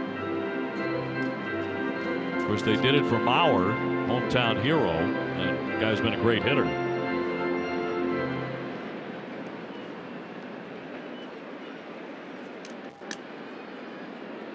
Red Sox with the overshift on. 3 men on the right side. Pedroia in shallow right.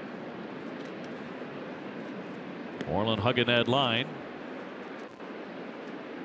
And a 2-2. Breaking ball, foul ball. Yeah, this is a nice stop on the road, isn't it? Playing the Twins. It's a beautiful city. You've got, especially when you have weather like this, it's a great ballpark. One of the prettiest ballparks, I think, in baseball. They did a great job on it. It's so nice to be outdoors here after all of those years in a Metrodome. I think it hurt crowds at the Metrodome because they had some pretty good teams there. They didn't always draw very well, and I think one of the reasons because they were inside. People wanted to be outdoors in the good weather. Their winters are so harsh. When they get the good weather, I think they want to spend it out on the lakes. 10,000 lakes. Swing and a miss, and down he goes. Strike 3. Porcello zips through the 4th.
RBI Baseball 2017 returns with fast-paced pick-up and play Major League Baseball action packed with all your favorite Major League teams, players, ballparks, and more. Get RBI Baseball today for Xbox One, PlayStation 4, and other mobile devices. Learn more at RBIGame.com. Now you see what some runs will do. It'll liven up a dugout a little bit, won't it? Of course, Hanley lights up the dugout all the time. No matter what. Yeah. No matter what the score is. He's having a great time playing ball. It's like enough. Chris Young has belted a home run.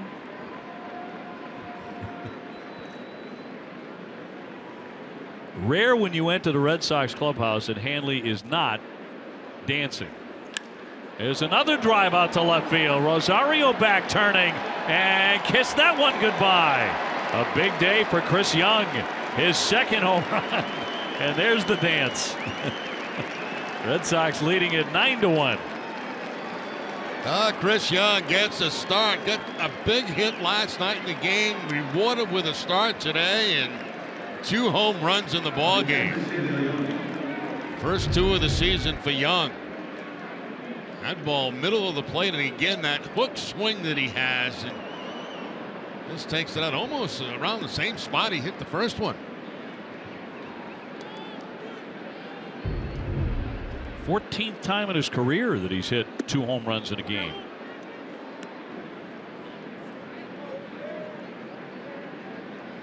So big day for Chris Young. Sporting Team Kevin. And a hard ground ball foul by Sandy Leon, who's gone 1 for 2. So for a cause close to his heart.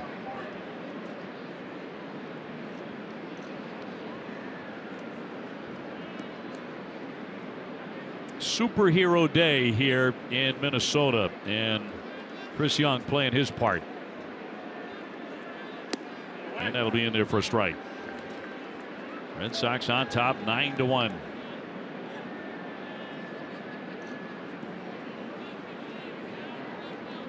We'll get the details on Team Kevin for you.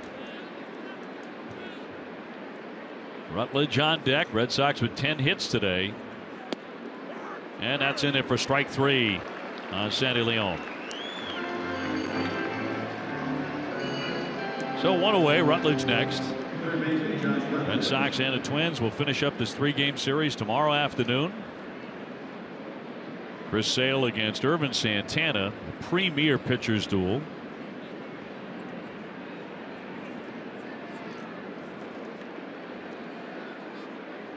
Rutledge reaching on an error in the second inning. He's also struck out. That error a big play because if Polanco had picked up the ball and gotten the ball to second base, that would have been the end of the inning without the Red Sox scoring a run. It opened the floodgates, and the Red Sox would score 8 times after that, or 7 times after that. They did have the solo home run from Chris Young at the time and blew the doors open in this one. Here's the 1-1.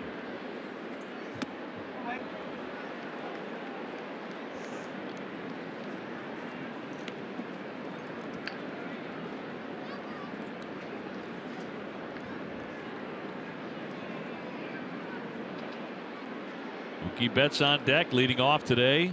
One of several changes by John Farrell. Pop foul out of play. Back to that second inning. E6. Yeah, all started with the error by Polanco that kept the inning alive for the Red Sox. That should have been it right there. A forced play at second base, and then Pedroia with a line drive double in the gap. The drive in 2. Benintendi goes to the opposite field to drive in 2. And it's been all Red Sox since that point.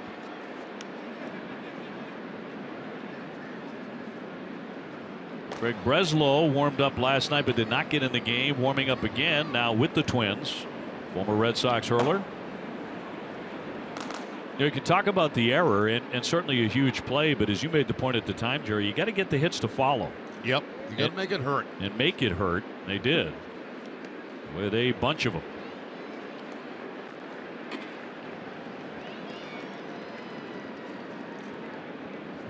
Biggest Red Sox inning in some time, couple of seasons.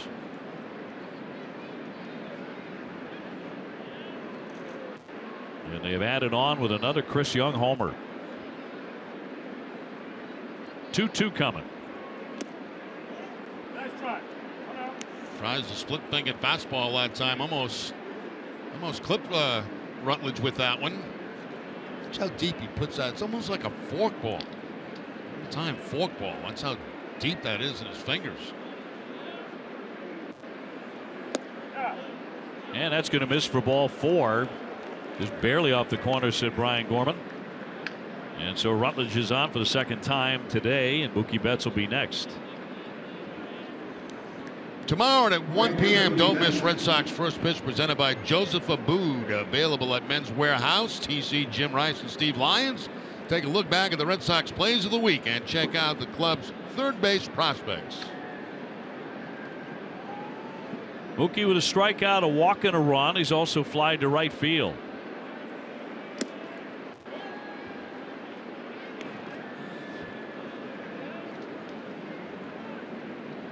So Mookie trying to run his hitting streak to 5 consecutive games.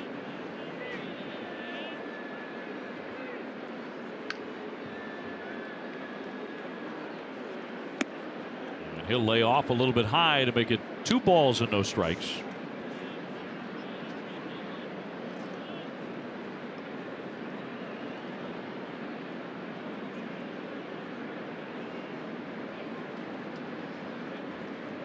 Came into the series as the toughest strikeout in the American League. Ball 3. Red Sox do not strike out very often.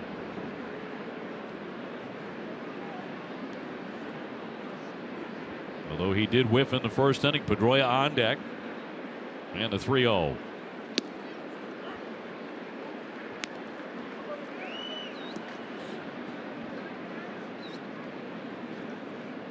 Minnesota right now with a half-game lead in the AL Central over Cleveland and the White Sox. Detroit is in 4th place. Ground ball to Sano. He'll throw into second for 1 on to first. Oh, that's a rare double play for Mookie Betts to hit into. Red Sox grab another run though on the home run by Young.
For Chris Young, for the 14th time in his career, he's hit 2 home runs in a game, powering the Red Sox to a 9-1 lead. And Polanco will lead things off here against Rick Porcello in the last half of the 5th inning. So we're at the midway point.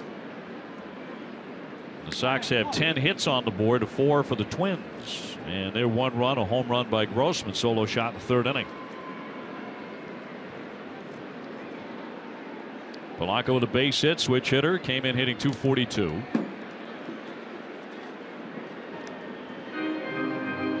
He has been their primary shortstop.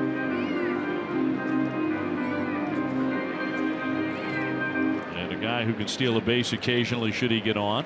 He'll be followed by Rosario and then Grossman.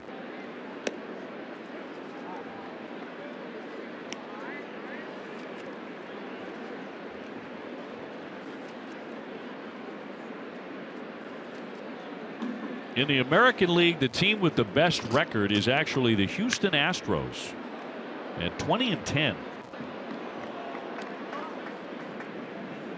Dallas Keuchel back and pitching great for them, and they have a 5.5 game lead already over the Angels.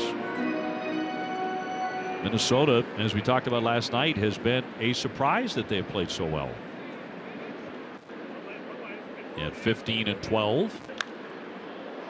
High fly ball. Benintendi plenty of time to get under it. Patrolling center field today. 1 man gone.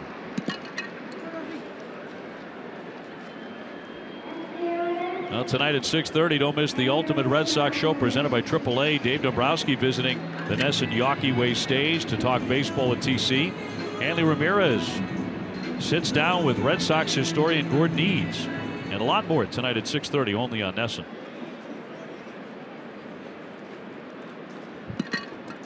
One out, Rosario, the number 9 batter, 0 for 1 with a strikeout. He takes ball 1.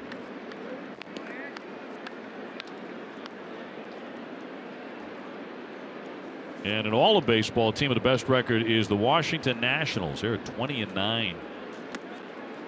Terrific lineup and getting great pitching.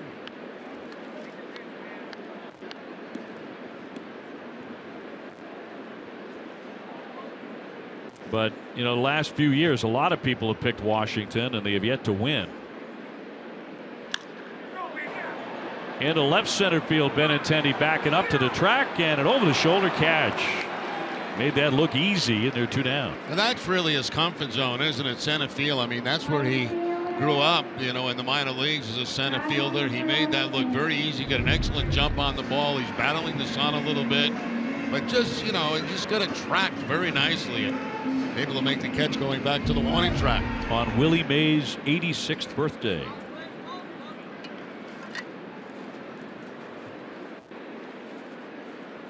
"86 years old for the Say Hey Kid." Grossman with a home run. He's also flied out to left. Red Sox up 9-1. And the breaking ball snapped in there for a strike.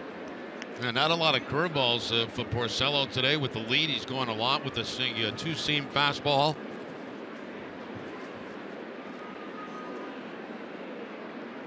Trying to make it a 1-2-3 inning for the 2nd consecutive frame.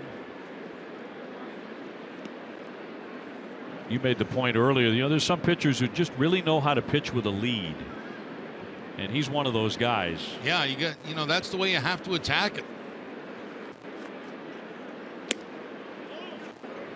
Very easy to let your mind wander a little bit, you know, and see all these runs on the board and not make you quality pitches. Porcello continues to pitch this game like it's a 1-0 ball game. 2-2 to Grossman. To shallow center. Benintendi coming. Slides, can't get it. That'll be a base hit for Grossman.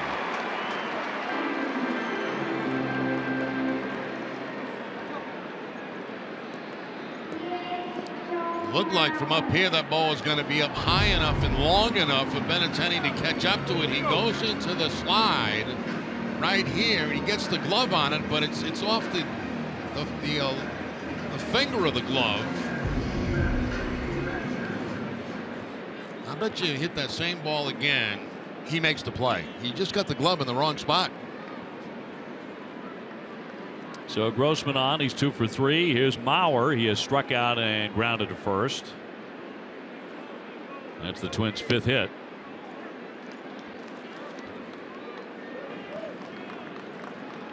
Red Sox and Twins 4-4 against each other the last 2 years.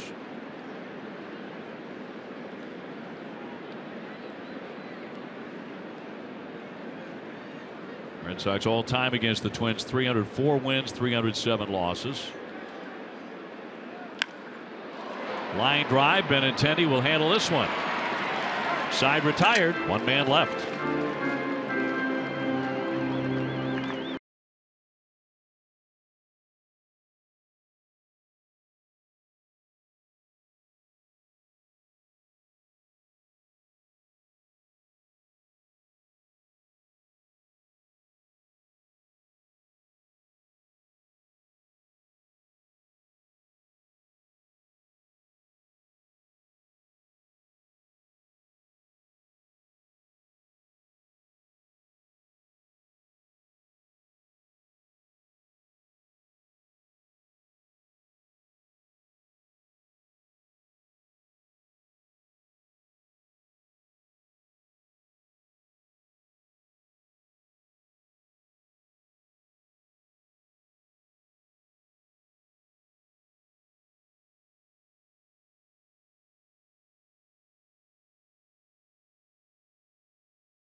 Morning.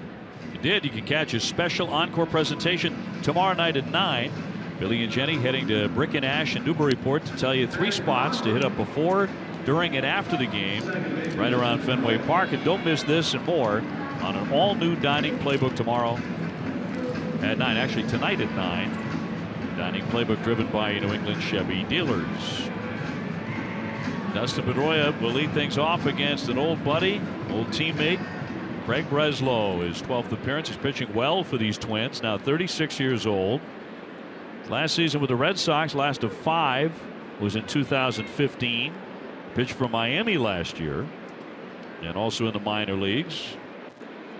Proud native of New Haven, Connecticut, and a Yale University grad, of course.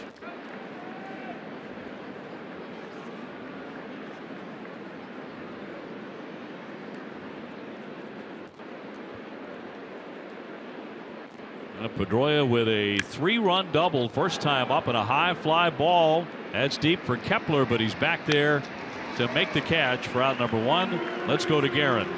Well, it'll be the Team Kevin shirt that Chris Young was wearing was in support of Kevin Steen, the Red Sox minor leaguer who was injured in a car accident last week in Fort Myers. Now, Steen has a long road ahead, and the Red Sox are showing their support. Guys. Thanks, Guerin, and there's that shirt. Well, it is a great way to support him, huh? 2 home runs today. Yeah, Red Sox had the shirt in his in the clubhouse last week, and the whole club signed it. And supporting him today with a couple of home runs, Chris Young. Now, great to see as Bogaerts gets in. Xander with a good day going, 2 for 3. With 2 singles and a run, Red Sox on top 9-1 here in the 6th.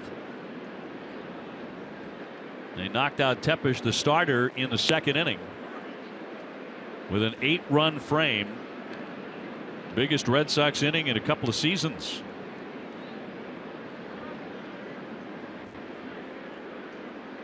And a 1-1. A strike. It's like a little different delivery from Breslow, doesn't it? Dropping down a little bit more to the side than we normally saw with him. Yep. Numbers with the Red Sox over the years. Hard ground ball for a base hit, and Bogaerts continues to do that against Minnesota. Now he's heading for second, and the throw won't get him as he slides in. That's just great hustle, and it's really catching the Twins napping a little bit out there in the outfield. You know, it's a bit of a runaway game, and watch Bogaerts as he comes out of the box, and he's thinking right here about two. He's got his eyes peeled on the outfield right there, and he can see that he can make it. Watch the outfield now as they go after this ball in the gap. I mean, it's not exactly urgent. And by the time they spin around and throw, Rosario, a good hustle double there by Bogaerts. He is 3 for 4 today. Up the middle and snagged by Breslow. Now they have Bogaerts in a rundown. The throw back to the bag, chasing him back toward third. Benintendi heading into second base as Bogaerts is out. Benintendi picking up second on a rundown play, and they're 2 down. Now, at least he stayed in the rundown long enough to get Benintendi in the scoring position at second base. And the ruling was out of the base path. That's why John Farrell's coming out. Brian Butterfield arguing that with Trip Gibson. Now let's take another look at the play. Breslow should be chasing him back towards second base instead of throwing the ball to the shortstop. Now, I don't know what they might be arguing about. I mean, are they arguing that the shortstop Polanco ran into Bogaerts? I don't know. I'm not quite sure on this, but he was clearly out of the base path. I mean, he just ran on the infield grass. Right. I believe that's why he was ruled out. Yeah. John Farrell not thrilled with that call. For out number 2. And Bogaerts continues to torture Minnesota. He's hitting about 440 lifetime. You know, if Breslow had executed that play properly from the beginning, Bogaerts would probably be out and there'd be a man at first base. But, you know, when you get a ball like that, you try to run the guy back to the bag that he was occupying, and that was second base. You don't want to allow him to go to third, get caught in a rundown. That allows Benintendi to get in the scoring position. 2 down for Hanley Ramirez, an RBI chance. He already has one today with a single. Red Sox with 11 hits. The Twins have 5.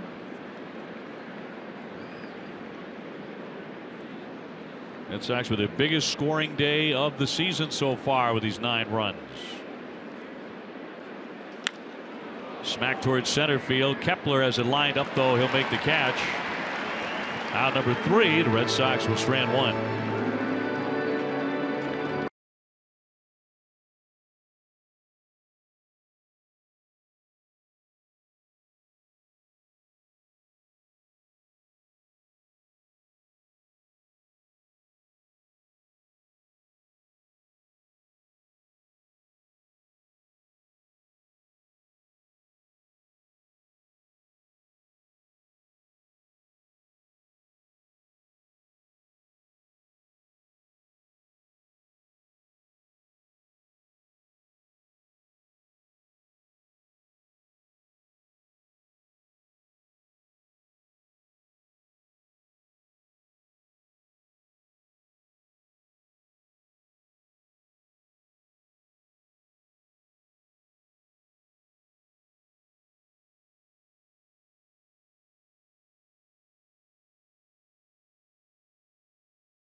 ballpark. No matter how messy it gets. 9-1. That had no chance. And the sunshine here in Minnesota. Rick Porcello back out there for the 6th inning. It's Sano, Vargas, and Kepler. So that's 3, 4, and 5. He has scattered 5 hits. The Red Sox have scored for him. Sano with a single and a fly to center.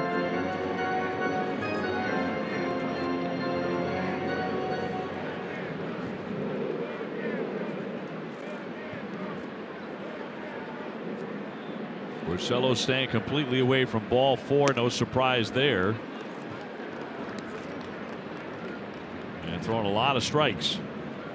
Goes to the curveball that time on the 2-0 count to Sano.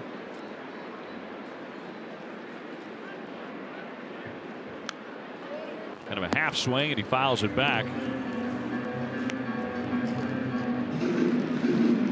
Talking about that story a little bit earlier as Presley warms up in their bullpen. They had to go to their pen early today. Here's the 2-2, and outside.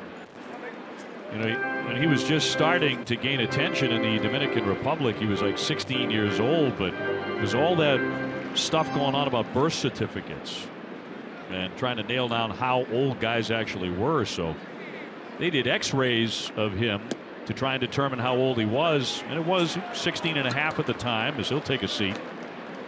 Strike 3. Go ahead, Dave. I'm sorry, but he seems upset about that call, and I don't understand it. That ball's right down the middle of the plate. It surprised him. Yeah, I mean, cut fastball here or something, or a slider, and it's got plenty of the plate. Caught a ton of the plate. I don't know what he's upset about. So he strikes out, 1 for 3 on the day. That'll bring up Vargas, who has grounded out twice.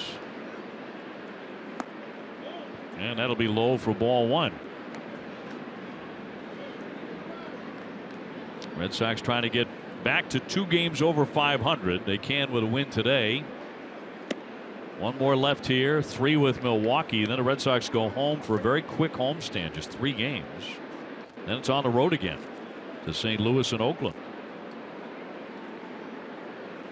So back to face a National League foe. And in tight for a ball.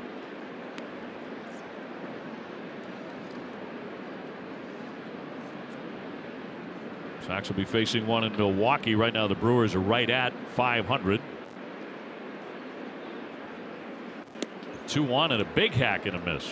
Good changeup that time by Porcello. Not a lot of changeups for him in this game today. As I mentioned an inning ago, he's basically stayed with his fastball, but now mixing in more breaking balls and a few changeups. Back to the fastball. 2-seamer. Got a piece of it. Didn't get it far enough inside where he likes it. He wants it about 3 inches off the inside part of the plate and then tail back to the corner.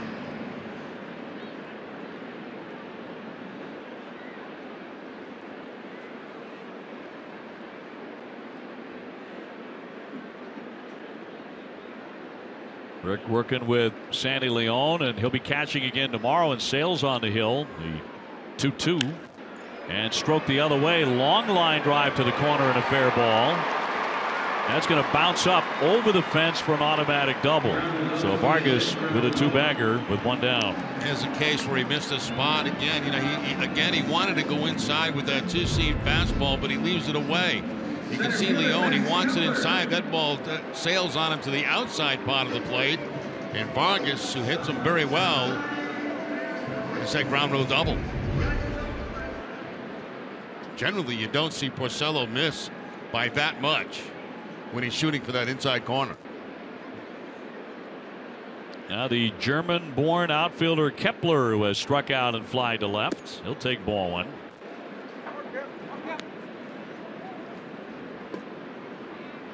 And double the 6th hit for the Twins. Red Sox with an 8-run lead in the 6th.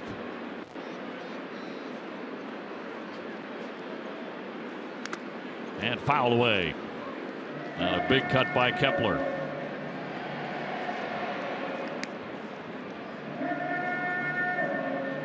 Sox continuing a stretch of 12 straight days with a game.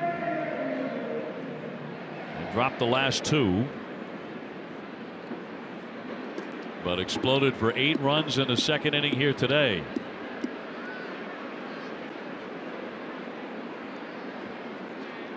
The 1-1. Good stop by Leon.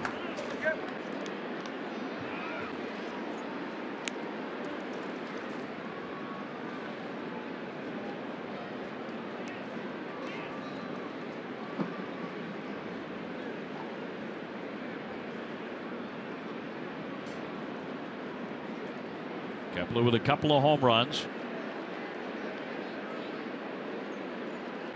And the 2-1 got that strike. 93 on that fastball, so still good velocity here for Porcello here in the 6th inning.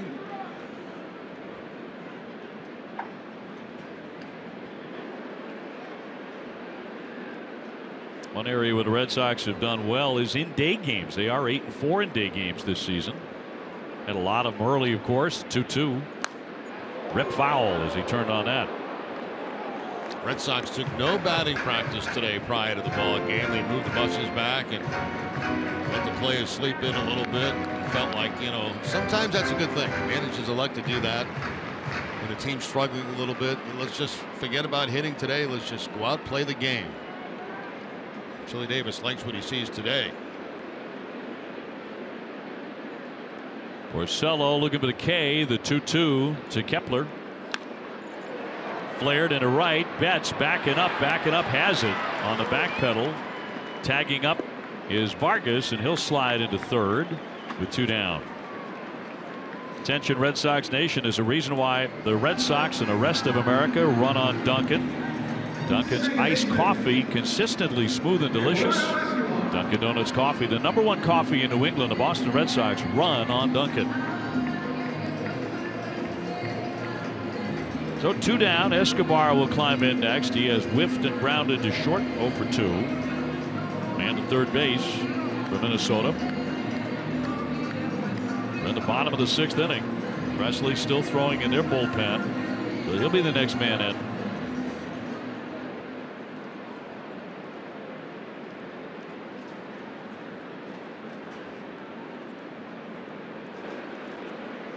Escobar, switch hitter, hitting lefty.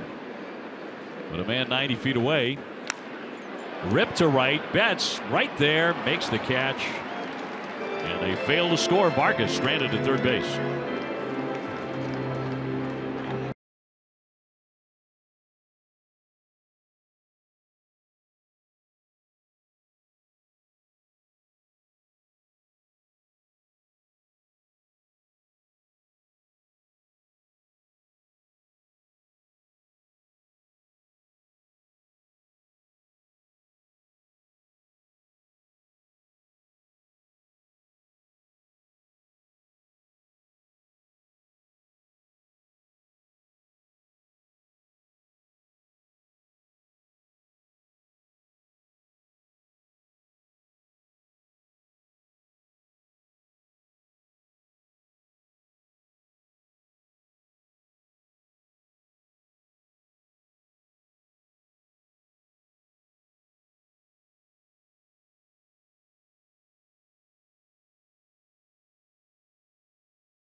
Sox Game Day Live presented by DCU. TC, Jim Rice, and Steve Lyons will preview tomorrow's start of Chris Sale and take a look around the American League East. DCU Digital Federal Credit Union.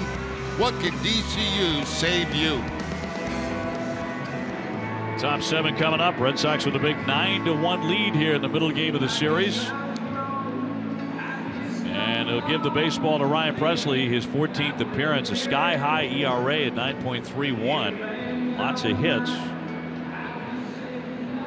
And allowing a .282 batting average. It'll be Moreland. And then Chris Young, who's been a big star today with 2 home runs. And then Sandy Leon in the 7th. Moreland doubled in a run in that key second inning when the Red Sox poured across 8. And he'll knock a base hit into left field. So his second of the day. Time now for our player to bank on. Presented by Capital One. This is banking reimagined. And 2 today for Chris Young. Gets a breaking ball for the first one that he hooks out of the ballpark. And then the second time gets a fastball that he hooks out of the ballpark. Very strong top hand for Chris Young. And then showing support for Kevin.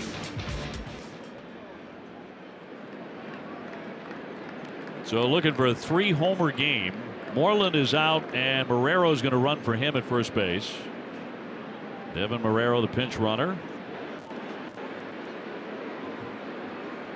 So home run in the second, another home run in the 5th inning. Almost the same spot out there to left for both of those.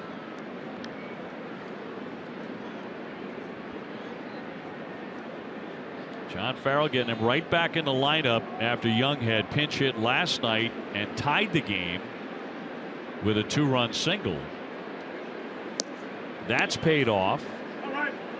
So has moving Benintendi to the cleanup spot. 2 hits, 2 RBIs. Bogart's hitting 30, has 3 hits. So a lot of lineup maneuvers today that have paid off for John Farrell.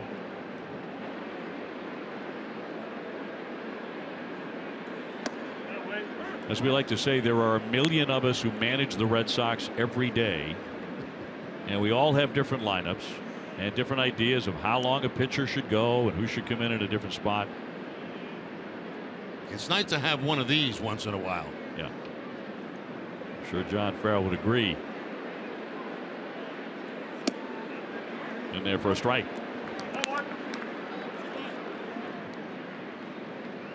Sandy Leon on deck.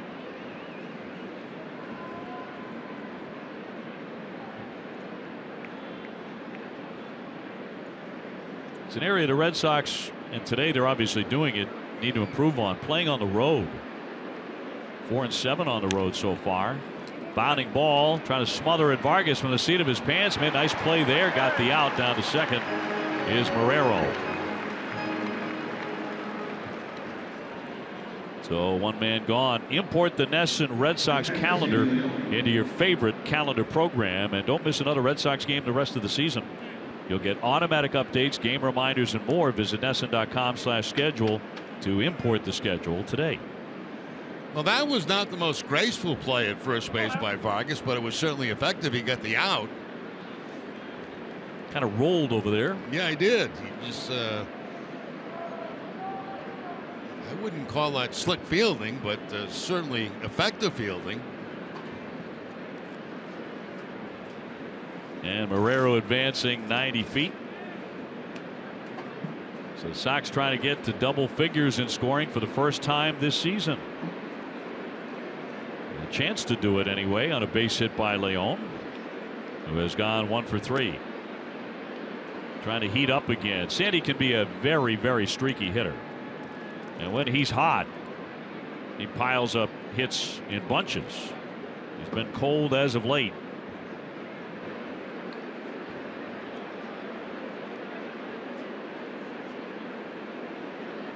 And Presley with a 1-0. Base hit to right field.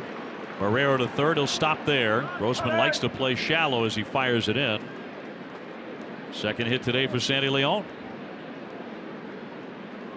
At Leon with a hot shot between first and second. He really gets on top of a high fastball this time. Think of Leone as a good low ball hitter, but that time the high fastball he's able to get on top of, and again that good charge put on by Grossman, that's going to hold the man at third base.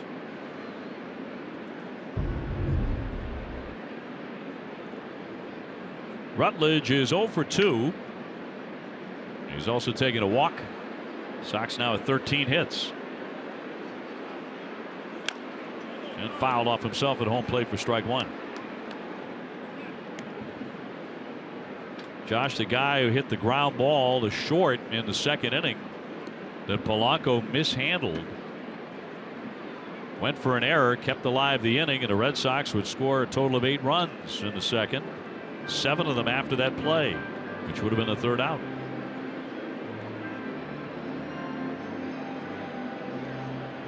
Beginning Tuesday, NESN Sports Today will premiere a new look designed to save you time. More news, less time. Giving you more of the latest on your favorite Boston sports teams. NESN Sports Today is presented by People's United Bank. See what know-how can do.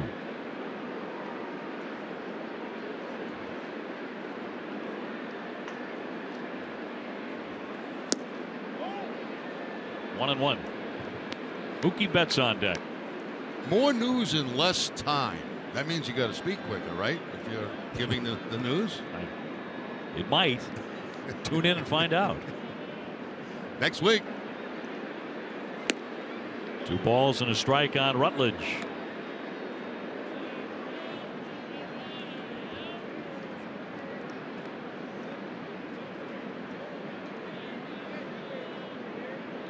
Red Sox have out hit the Twins 13-6 here today.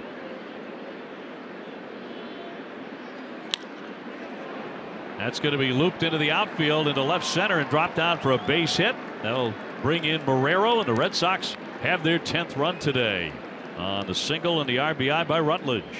Second time he's been on base today. Had a walk, actually third time, got on him by the error, the big error in the second inning, a walk in the fifth, and now the base hit a little bit toward the end of the bat, but drops into center field for the base hit. Rutledge picks up his third RBI of the season. And Marrero scoring easily down to second. Leone. Red Sox keep on scoring now, leading it 10-1. Mookie Betts trying to get in on it. Does not have a hit yet today. He's 0 for 3 with a walk, but he has scored.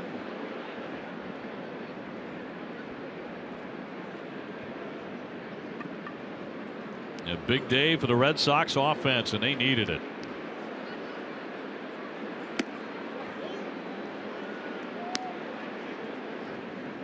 We are in the 7th. 3 more hits here in this inning. Dustin Pedroia on deck. High pop, shortstop Polanco. The infield fly in effect, and he'll make the play. Nice to see them call the infield fly after what we saw the other night at Fenway. Second baseman Dustin Pedroia. So 2 down, and the batter will be Dustin Pedroia. He can add on to his RBI total. He has 3 today on a bases loaded double in the second. Really busted the game open.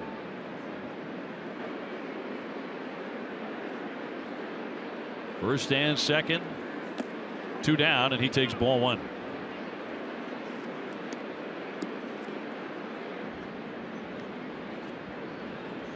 Coming into play today, Pedroia hitting .359 in 70 games against Minnesota. .344 here at Target Field, so it hasn't mattered if it's at the Metrodome or here. He just hits them.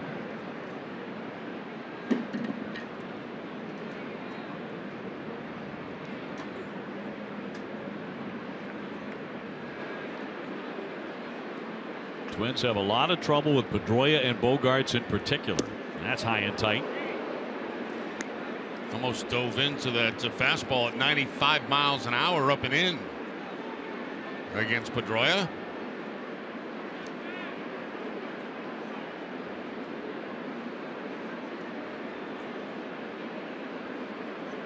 Leone at second and Rutledge at first with 2 away, and the 2-1 handled by Presley.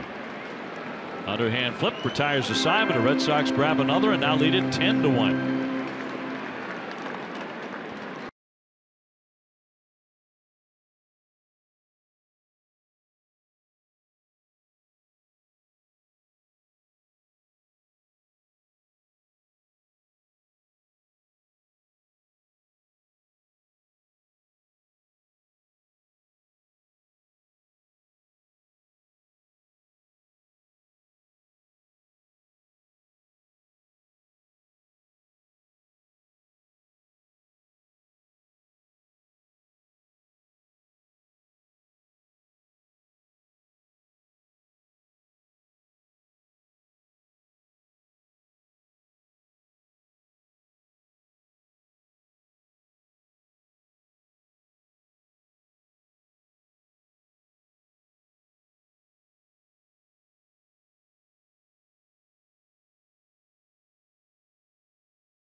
Red Sox baseball brought to you by Toyota's website for deals. Franklin Sports, the official batting glove of Major League Baseball.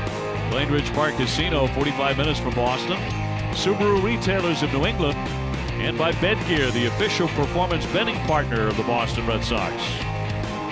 Gorgeous day here in Minnesota. Red Sox with a big lead. Marrero stays in the game to play third base. Rutledge will move from third over to first base. And the Sox lead at 10-1. First time in the double figure scoring this season. Porcello has been very effective. He's allowed just 6 hits and 1 run. Gets the bottom third of their order here. High fly ball, well hit to right. Betts turning around. That's going to be off the top of the wall. It kicks back to him. And into second base, Castro with a double. His second hit today. Yeah, had a single back in the second inning. Now off that wall.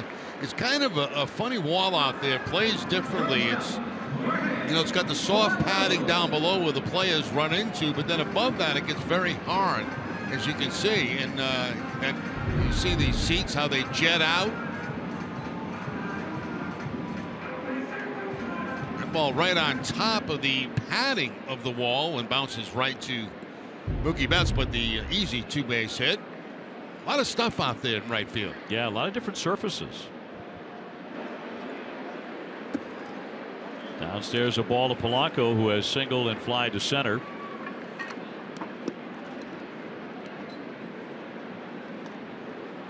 Both bullpens active right now here at Target Field. Red Sox have Ben Taylor going as he warms up here in the 7th inning. Popped up. Benintendi to cover that ground, shading his eyes from the sun, but he's got it. Time now for a game break, brought to you by Jordan's, the furniture store of the Boston Red Sox. And here's TC.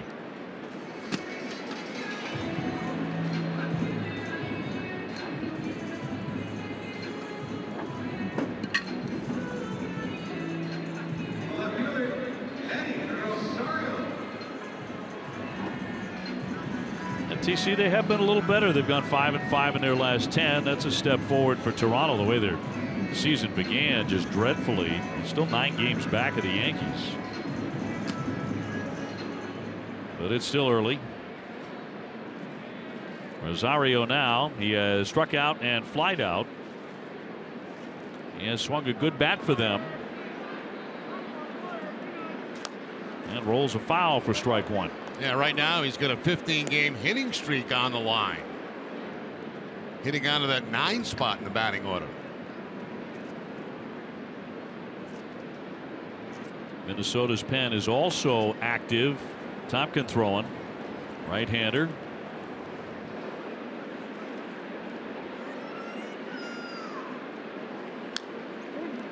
0-2. Porcello's pitching line brought to you by Ace Ticket. Rick trying to snap a 4-game skid, although been a lack of run support more than his pitching. He's actually pitched very well. Next one will be number 100 for the righty.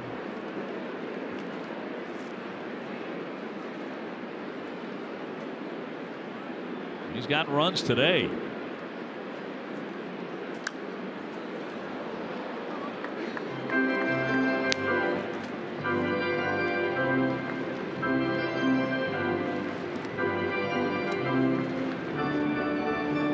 Rosario, the 15-game hitting streak. It's the 3rd longest in the majors.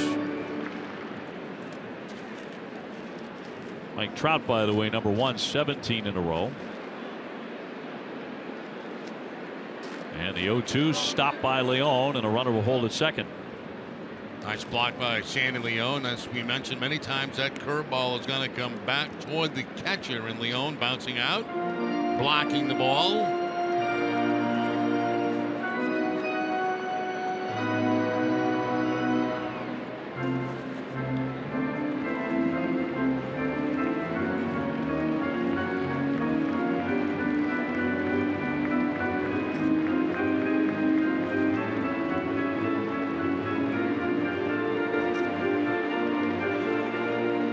Man out, runner at second base here. Leadoff double by Castro.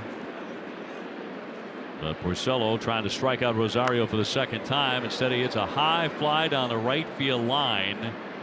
That'll sink into the stands. Still 1-2.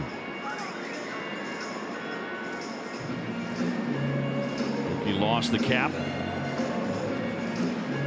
Despite all of the runs and hits, Mookie does not have a hit today. He'll get another chance, perhaps. Red Sox leading at 10-1.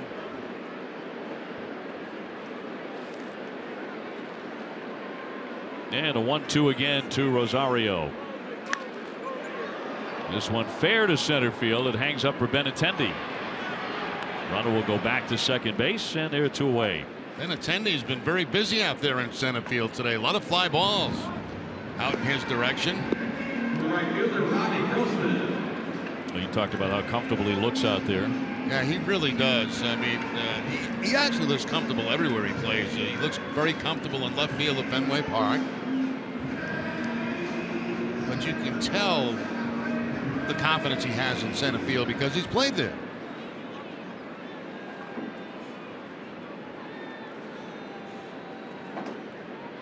Well, here comes Grossman. He is really the one guy who has given Porcello any trouble today. A home run and a single. He's gone 2 for 3.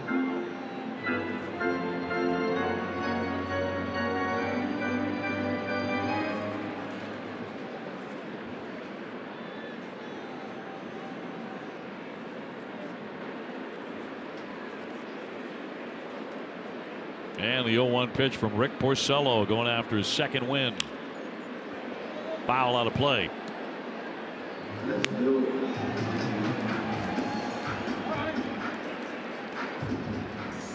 Twins so far 3-1 on this homestand. Just took 2 out of 3 from the Oakland A's. And then beat the Sox last night with a walk-off home run with 2 down in the bottom of the 9th off the bat of Joe Mauer. Much different story here today. Red Sox getting 8 runs in the 2nd inning. They have a new season high in runs scored with 10. Mauer is on deck. It was his first career walk-off home run in 14 years in the big leagues. That's the one Porcello wants right there. That 2-seam fastball. Starts inside, comes back to the corner. Apparently that time called for being a little bit high. 2-2. Castro at second.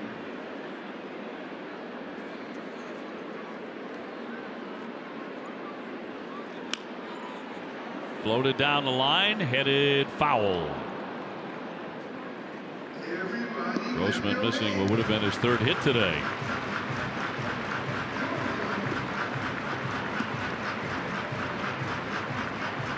So once again, Sandy Leon out there to the pitcher's mound. We were discussing this earlier, and you wonder if baseball is going to start cracking down and maybe making a new rule to limit the number of catcher visits in a given inning to 1 or 2 or something like that. It seems to be something they're serious about from the commissioner's office. 2-2, and another fly ball to center field. Benintendi comes in for the catch, and Porcello pitches around that leadoff double very nicely.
By Southwest, yes to low fares with nothing to hide. That's transparency. Jerry Remy, Karen Austin, Dave O'Brien with you. Looks like the game is done here for Porcello. Certainly did his job over 7 innings. Very tough, allowing just 1 run, 7 hits. And even though the Red Sox got him a lot of runs, he knows how to pitch with a big lead. Yeah, that's a very nice job by Porcello today, and I'm sure, you know, the runs helped a little bit, took a little pressure off, but yet, as I said, he attacked it like it was a 1-0 ball game, and that's impressive to see. I mean, he had gone 4 starts without a run being scored while he was on the mound, so he was owed a few, and he performed very, very well. 8th inning, Xander Bogaerts, on the topic of performing very well, 3 hits today with a double and 2 singles. Keeps wearing out the Twins. Leading off the 8th, and then Benintendi and Hanley Ramirez. Sox with 10 runs on 14 hits. Line drive to left. Rosario hit right at him. Had a good day for Porcello. Had the strikeout ball going for him today too, as he kind of mixed up all his pitches, a lot of them with fastballs. Is that 2-seamer that comes inside, another fastball blown right by, up and away. A cut fastball that time, another cutter. So a nice job, well done by Porcello, even with the big lead today. And, you know, it's interesting watching him. You know, he didn't have to use a lot of off-speed pitches today. Not many changeups, not too many curveballs. Just basically stay with that fastball and said, let me get some quick outs. He did. On the day, 6 strikeouts. And of course, he didn't walk anybody,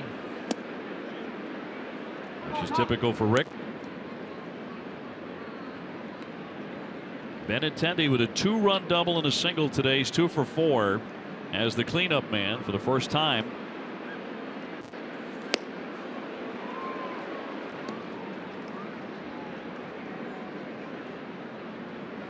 Talking a 652 earned run average.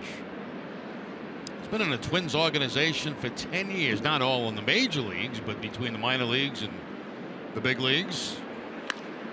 Line drive, and that's going to settle down. Grossman over to get it, goes all the way to the warning track, and Benintendi has his 3rd hit of the afternoon. He is 3 for 5.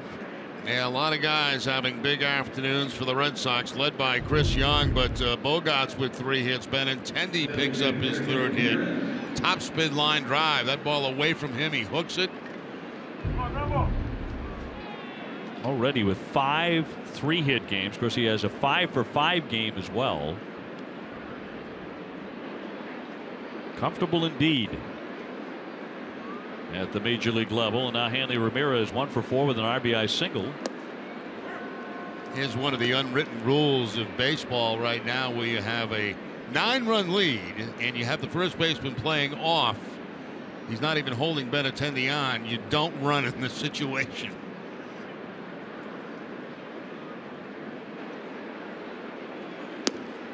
Yeah, not if you value the health of your teammates. Exactly.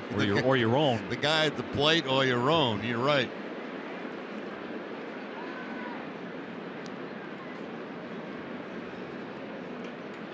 There's one thing I remember talking with Torey Lovello, Red Sox bench coach last year, now the manager of Arizona.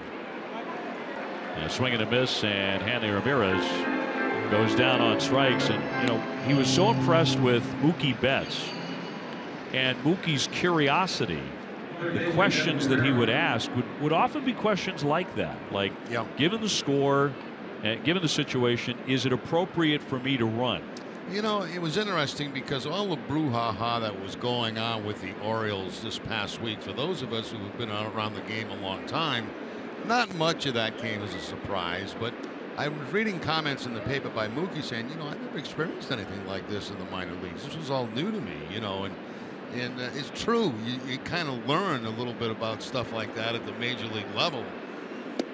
I'm not saying it's right. I'm just saying it's the way it is. And I look back on that whole situation, and I blame the new rule at second base for it. I really do. I'm not a big fan of that. I'm not for rolling blocks and all that. I don't want to see that ever come back into the game. That's just very dangerous stuff. But I was okay with the rule with, as long as you could tag the bag with a part of your body, it was okay. And that's what's got everything started. Now, the cleat came up as he was late with his slide. He went by the bag, and then all heck broke loose after that. And Manfred was right when he said, you kind of lost track of who owes who now. Right. And it's time to stop all this. But, going back on it, and I thought a lot about it. I didn't work the Baltimore series, but I did the first one, obviously, but not the second one. And I'm saying, it all could have been avoided if it wasn't for that dumb rule. I mean, that's what I consider it, a dumb rule. I just, it just takes a lot of the intimidation away from the game. The second baseman and shortstops, they can be intimidated in a game in key situations. 3-2 with a runner going at ball 4 on Marrero. And I'm not, by any means am I saying you should be able to do anything at second base. I lived those days. No, that's not right. Guys didn't slide. There was rolling blocks. There was all this stuff going on, and that was not right. But I thought when they come up and said, look, you got to make contact with the bat. You got to be able to touch it. I thought that was okay. Leave it alone, And look what it cost. I mean, because I think that would have just passed. They might have got Machado after that, somewhere in the leg or something like, but then it just escalated and became silly. And frankly, I expected Machado that night or the next day to get drilled. Yeah, I did too. And that would be the end of it. And I thought that would be it. Yeah. But it's where the pitch was the reason that it was not the end of it. Yes. Yeah, you did lose track after a while. There were so many of those incidents. Well, it's been a big day here for Chris Young. 2 home runs. One of those in the second, another in the 5th inning. I mean, it's bad when somebody gets tossed out of a game for throwing a curveball and hitting somebody. I mean, you've totally lost control of the situation. Yes. Hot shot, knocked down by Sano. races and got the tag on Benintendi. What a recovery there. And that will retire the side. Benintendi out at third base. There's a hot smash by Young. Red Sox on top 10-1. And right now, John Farrell considering a challenge. The tag. Looks like he did get him. He did everything but tackle him, it looked like, going to third base. Yep. And the Red Sox will not challenge. And Sano makes the play.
Math episode of Nesson Clubhouse.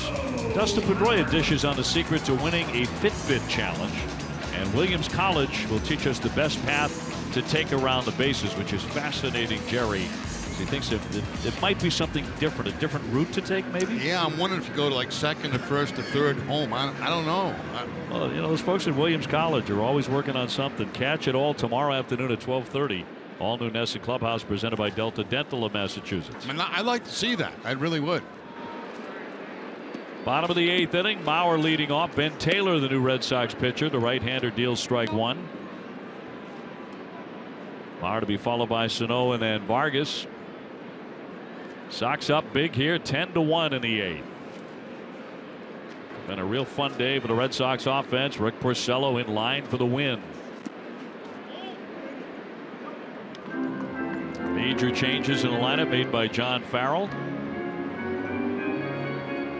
And the Sox have pounded out 15 hits. When you think about Joe Mauer now, it's almost hard to remember him as a catcher despite all of those years, as he laces a hit down the line. It'll be played off the sidewall by Young. It'll be a lengthy single for Mauer. His first hit today. He hasn't been a catcher since 2013. Yeah, first base and DH. Get him away from behind the plate to try to extend his career a little bit. And yet, since he stopped catching, that's when the batting average started to tumble. Yeah. Interesting.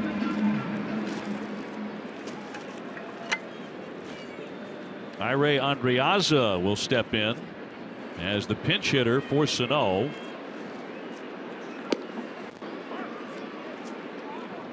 Missed 26 games earlier with an oblique strain back in spring training. Claimed off waivers from Milwaukee.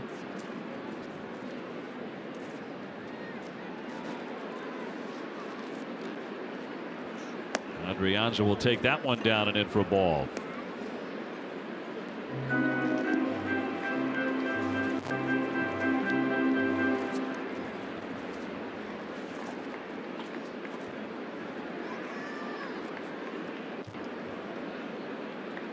Runner at first base, nobody out here in the last half of the 8th inning. To center field, Benintendi has been the man with another catch. Probably more fly balls to center field than we've seen today than all season. Yeah, we can go games without seeing an outfielder make a play in the outfield on a fly ball. And Benintendi has been plenty busy here this afternoon. See if Jackie Bradley is back in there tomorrow. Second time in 3 games Jackie is not in the lineup. If I was to guess, I would say probably not. I would think they're going to give him tomorrow the off day on Monday, let him try to work some things out. You've got Young, who's got a couple of home runs in the game today. My guess would be not tomorrow. 0-1. And Vargas taking one up high, doubled his last time up. There's another good reason too. Irvin Santana's on the mound. 5-0 with a 0.66 ERA against Chris Sale. 2-2, a 1.38 ERA. Should be a lot of fun to watch those two go toe to toe tomorrow. Don't miss WB Mason Extra Innings Live right after the game. And tomorrow's probables makes it a standout matchup. The strikeout numbers, 33 strikeouts, 40 innings for Santana. Inside for a ball.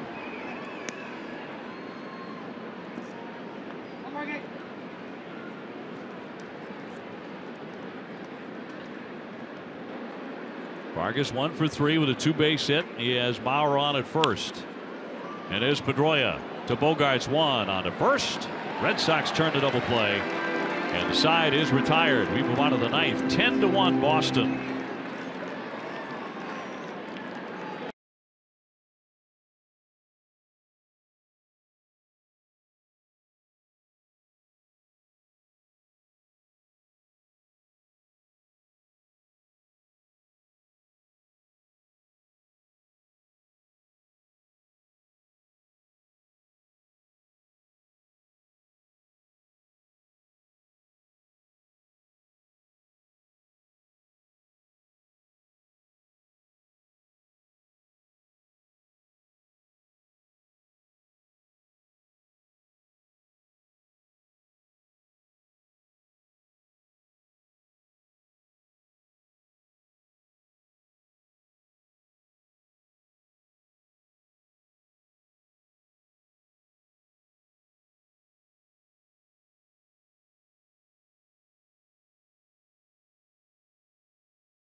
Xfinity, Rick Porcello, awfully good today. 7 innings, allowing 1 run, struck out 6, didn't walk anybody. Dustin Pedroia had one of the key hits in that 2nd inning as he drove in 3 with a bases loaded double. Chris Young, a major day with 2 home runs. Sandy Leon has also chipped in with a couple of hits, so he looks like he's starting to get going again. Red Sox with 10 runs, a season high on 15 hits. An 8-run second to knock their starter out of the game, and the Red Sox have been cruising since then. 0-2 on Sandy Leon, who's gone 2 for 4. Dave, are you going to take the camera and garbage can home with you tonight to make sure that it's secure for tomorrow, or you're just going to leave it here in the booth? I think it'll be fine. Garbage cam, as we're calling it now. Monday's trash day, so it'll be taken care of then. What a piece of work that was. I mean, somebody was really thinking. I saw it, yesterday when I came in the booth, and I saw it behind us in the trash, and I thought maybe the whole thing was busted and just throwing it away. I had no idea that today they were going to set it up to the can. How are you supposed to feel about the fact that that's our camera? That one ripped deep to right field, sailing back, and it's gone. Home run for Sandy Leon. His third hit today, his second home run of the season to make it 11-1. Yeah, it's the kind of day that Sandy needed desperately. Offensively, he was down to 196 coming into the game, really struggling, and puts a 3-hit game together today with this home run to kind of cap it off for him. This was no doubt. I mean, the ball down in the zone. We talked about last time at the plate when he got a base hit on a high fastball. He's a good low ball hitter, and there's a great example of it right there. Rutledge taking a strike. Very good sign and a big smile for Sandy. And it looks like he's got that swing back in order. Some great swings today. Red Sox with 16 hits.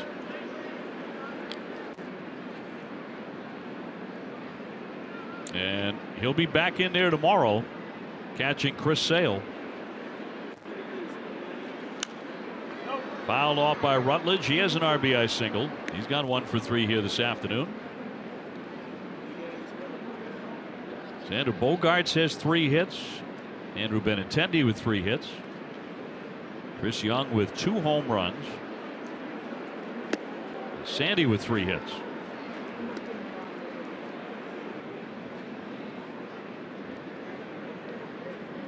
This is the kind of day the Red Sox have been waiting for all season, frankly. Yeah, this is a personality day. I mean, nothing looks worse than when you're not hitting. The club looks flat, looks dead, and it seems like you try too hard to make things happen. Then you have a breakout game like this, and everybody just kind of relaxes a little bit, and it helps everybody's personality. We have a lot of smiles coming out of here tonight as the Red Sox enjoy an evening off. And that's going to be outside ball 4. So Rutledge is on.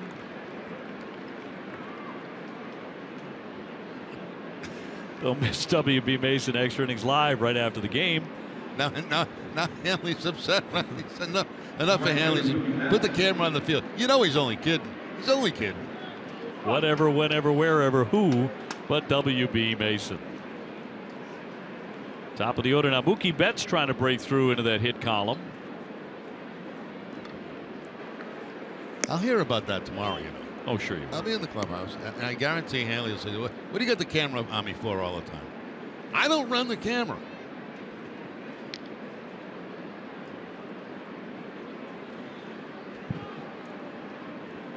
You 1-0 to right field in the air, but Grossman has room.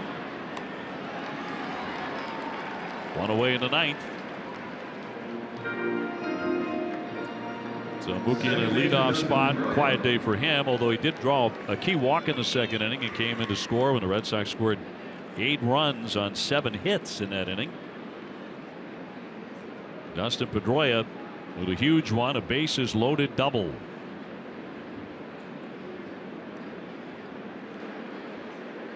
(11-1) Red Sox.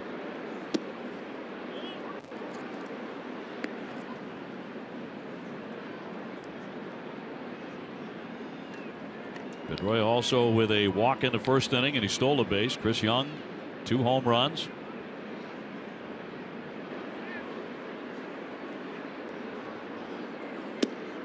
And inside for a ball. 2-0.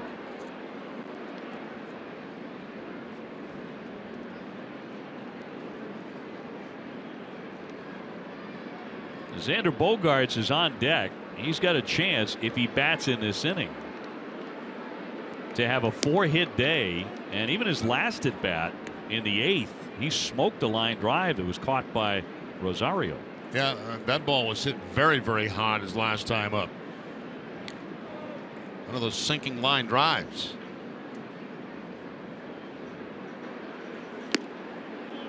And he will bat as Pedroia takes ball 4. So Dustin's on for the 3rd time today.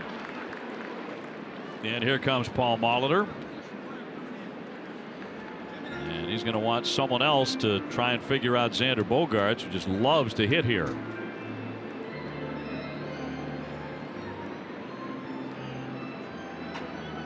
So Tonkin is getting the hook.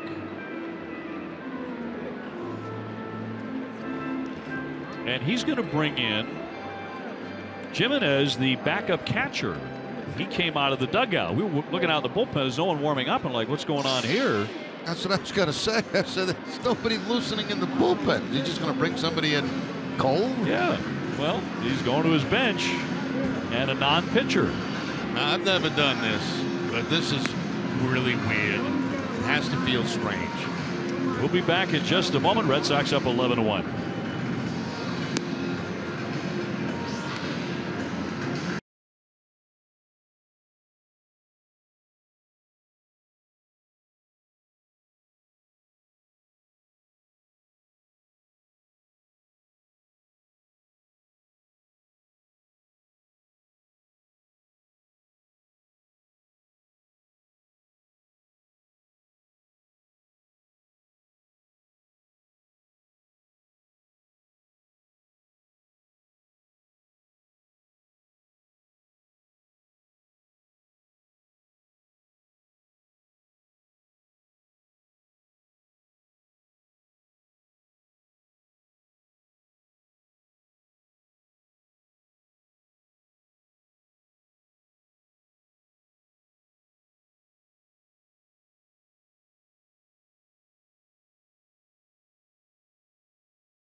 Much of a scouting report here on Chris Jimenez, but it will be his 5th career relief appearance.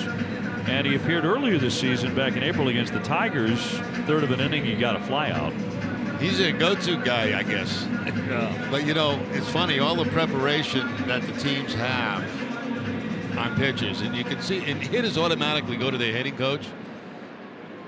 What's Chili guy say? Yeah. Look for a fastball. Let's get a fastball, probably around 87. Jimenez, a catcher by trade. And the first pitch is in there for strike. 66. Very slow curveball. And Xander Bogaerts, who has 3 hits today. Runners at 1st and 2nd. So Paul Molitor did not want to burn another reliever with the score here in the 9th inning. 11-1 Boston. Xander's batting average up 14 points today. And he slices that line drive, and a sliding play by Kepler made a really nice play out there to steal what would have been the 4th hit of the day from Xander Bogaerts. Yeah, and career ERA for Jimenez is 8.81, I believe, some 8.31 in that neighborhood. Nice play out there by Kepler. But he's not trying to overpower anybody. 66 on the fastball. He's just laying in there. It's actually even slower than batting practice. And high pop-up here by Benintendi. Coming on Rosario. And Jimenez does some outstanding work in relief. Red Sox add another run on the Sandy Leon homer. He's well rested.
Day at Fenway. All kids 14 and under in attendance receive a free Wally toothbrush holder. For tickets and more info, visit redsox.com/promos. Sandy Leon with 3 hits just cracked a home run.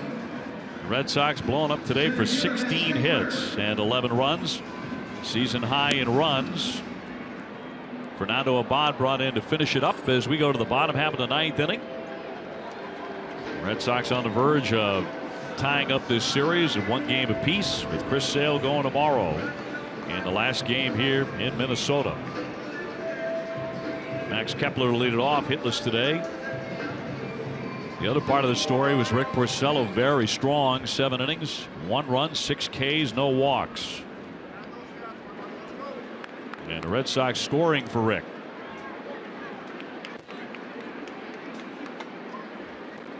And the first one to Kepler is a breaking ball too high.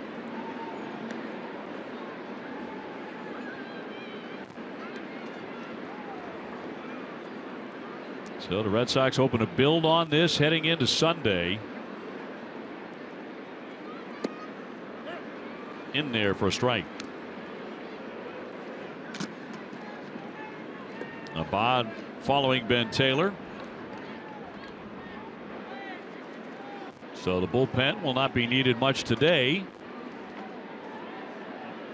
If Abad does his job here, and that's a wave and a miss, that one disappeared on him. Yeah, no fastballs yet, a couple of curveballs and a changeup.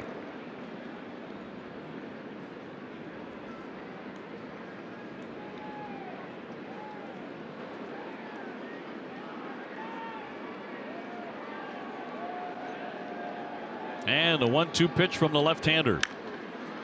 Fly ball to left, and Young coming in on it now will make the catch.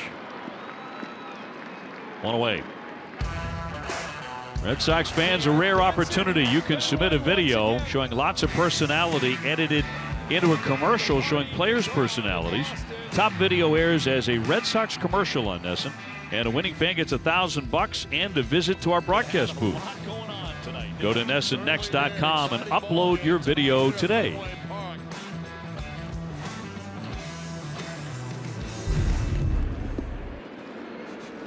Escobar today has gone 0 for 3. He has whiffed, grounded out, and lined out to right field.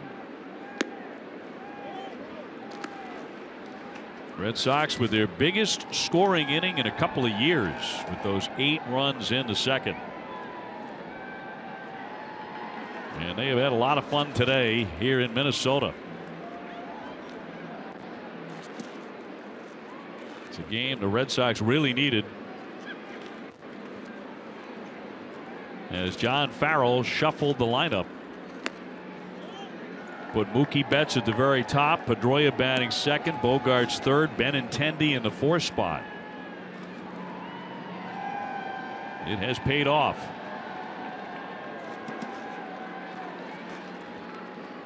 The 2-0.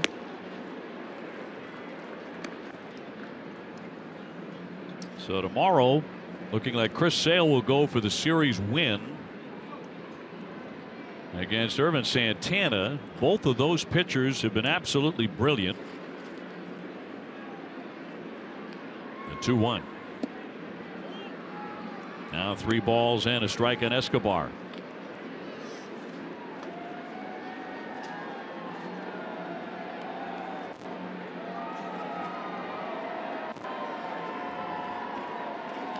Abad looking for the second out here in the bottom of the 9th inning. And his breaking ball finds the mark. 3-2. Looks like Escobar's stunned with the score of the game, getting a curveball on the 3-1 count.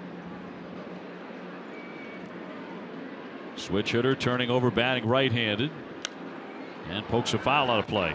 Then a changeup on the 3-2 count. 71 miles an hour.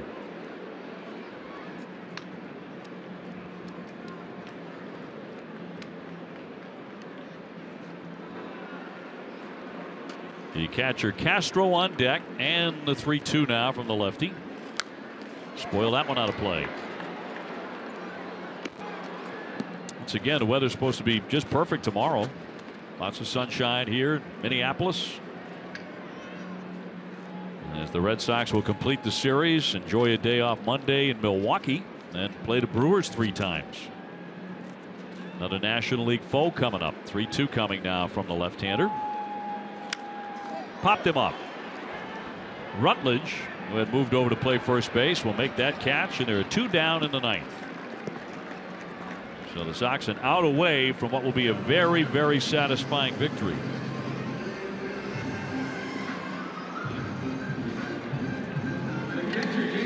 And Castro, the last man standing in the way.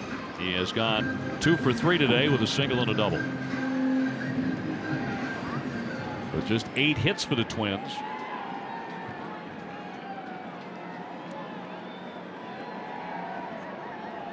Red Sox ahead 11-1 in the bottom of the 9th with 2 away. And again, a breaking ball, but no strike there. Ball 1.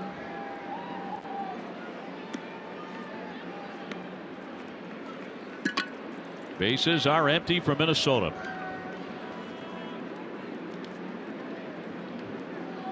And a win would get the Red Sox back to 2 games over 500.